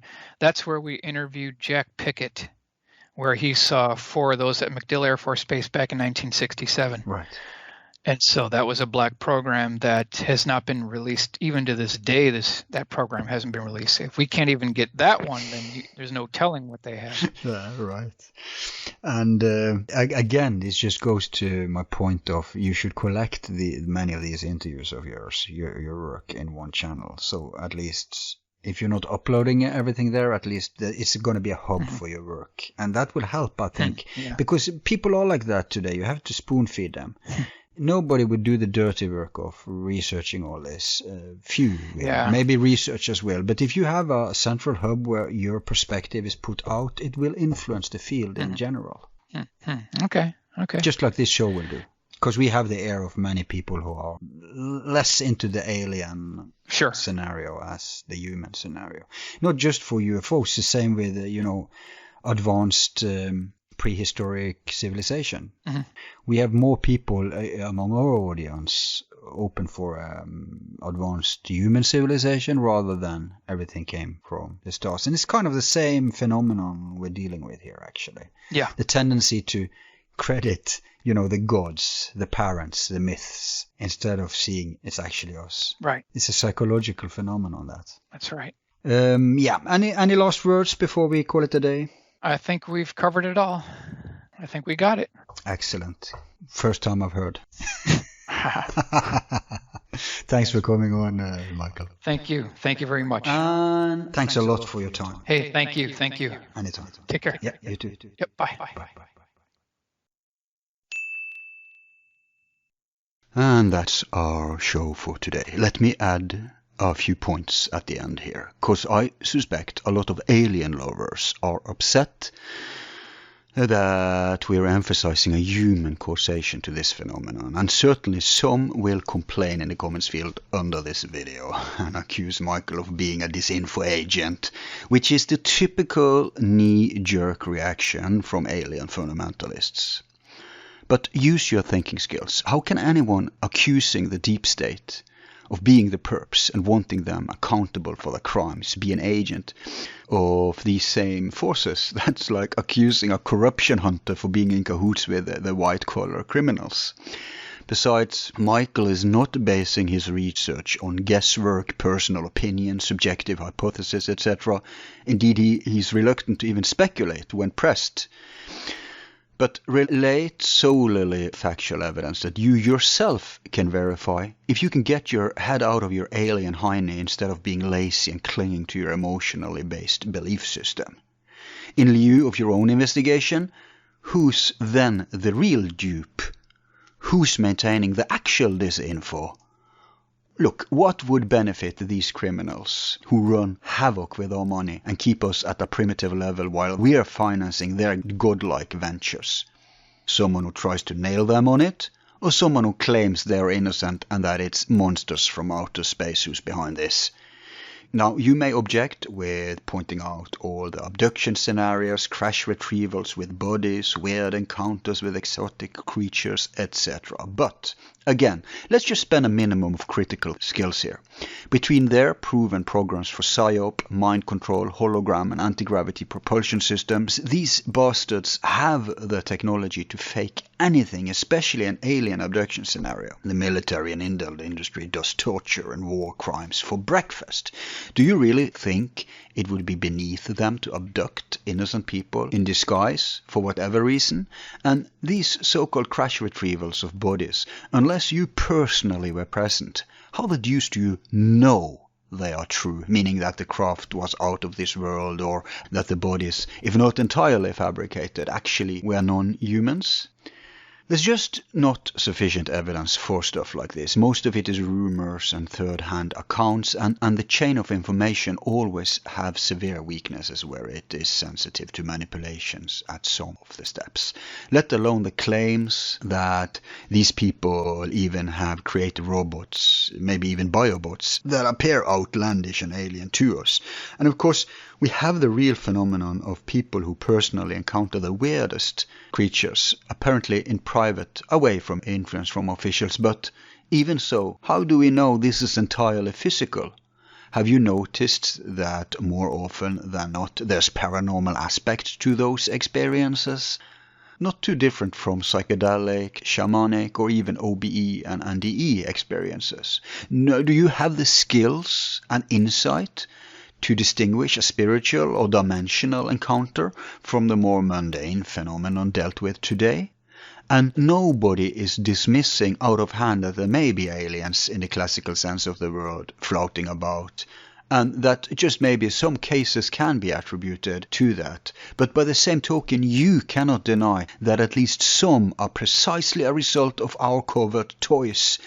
Besides, your alien scenario has brought us nowhere for over 75 years, and if you're stuck in that paradigm, insisting that's the only thing going on, you're missing the point, because here we have a perfect Occam's razor. There's people with the money to do all this, with the motivation and lack of ethics and oversight. They have the technology and even the paper trail to document it, and if you're still in denial, you're part of the problem. Even more so than the skeptics, because the latter fools only deny the phenomenon itself. A much more poisonous stance to help the criminals further is acknowledging the phenomenon and simultaneously pointing away in the most remote directions, ensuring that no focus will be brought on these scoundrels. Denying the phenomenon only works with the complete ignorance who are uninformed, but anyone who learns just a little bit will soon enough realize the reality behind it, and they are today the majority, so deflecting with invoking fantasy creatures will work wonders as a cover-up for them. No, please upgrade your critical skills, and if nothing else, keep an open mind just momentarily while you do your own research. Dr. Farrell's book on Roswell is a classical example of how the military intel industry may have succeeded in polluting a perfectly human-caused scandal with wild notions that not only deflects blame and attention but also prevents the ignorant masses from even touching the matter, since to them the greys and lizards and what not is a step too far. resulting in a complete dismissal of the entire phenomenon. Whereas if they got clued in on their own money being used for plausible technology, it wouldn't be as paradigm challenging, and the number of people becoming aware and demanding accountability would explode. So if you're still a UFO cultish believer, at least be pragmatic. You know you can't get the majority to buy into your speculative scenario of blue avians, Ashtar Command, Zeta Grays or whatever, but we can get them on board on this factual level of classified black projects. And that's a start. Even if we should go further and take on the aliens next, we have to begin somewhere, and we will never get anywhere if you insist on beginning with the deep end. So it's in every truth seeker's interest to band together and start at this level that we actually can know and do something about as a first step. And if it gets revealed and established within the white world, then there's the perfect ground for going further, as it will work as a bridge between the ignorant denial of the public and the awareness that the phenomenon itself is real and verifiable and just begging to be uncovered by a minimum of investigation. Folks, we may be dealing with a multiple-layered phenomenon. Not everything is one cause, not all causes are one thing. So get your act together and stop attacking other truth seekers with your pet notions, as it is counterproductive and will only maintain the status quo. Divide and rule, the laughing all the way to the stars while we're ants stuck to the globe infighting about stuff we don't really know for sure, save some expert guess and preferred speculation. It's time for you to choose. Either you want this phenomenon exposed and integrated into the main paradigm, in which case you need to curb your own holy cows and be tolerant of other investigative tracks. Or continue being a useful idiot for the powers that be and give them cover while attacking fellow truth seekers who devote energy into uncovering their own approaches. We can afford simultaneous research into different leads, as it will add to the pressure of disclosure, but we cannot live with the simplistic, ignoramus attitude that anyone who doesn't agree with your own personal emotional bias is automatically spewing misinfo or disinfo. Get it? Okay, let me end my rant here. Just had to get that out of my chest because I've seen how the alien fanatics have attacked sound researchers like Schratt before, and enough already. Anyway, I promise we will take this further in the future, and maybe we eventually will also cover your pet perspective, even if you disagree with the approach of our show today. I thank you for listening and bearing with us. In closing, I'm reminded of what Charles Fort said. Almost all people are hypnotics. The proper authorities saw to it that the proper belief should be induced, and the people believed properly. That's it. Your host has been Al. Due to your support and my team, sincerely signing off. Be seeing you.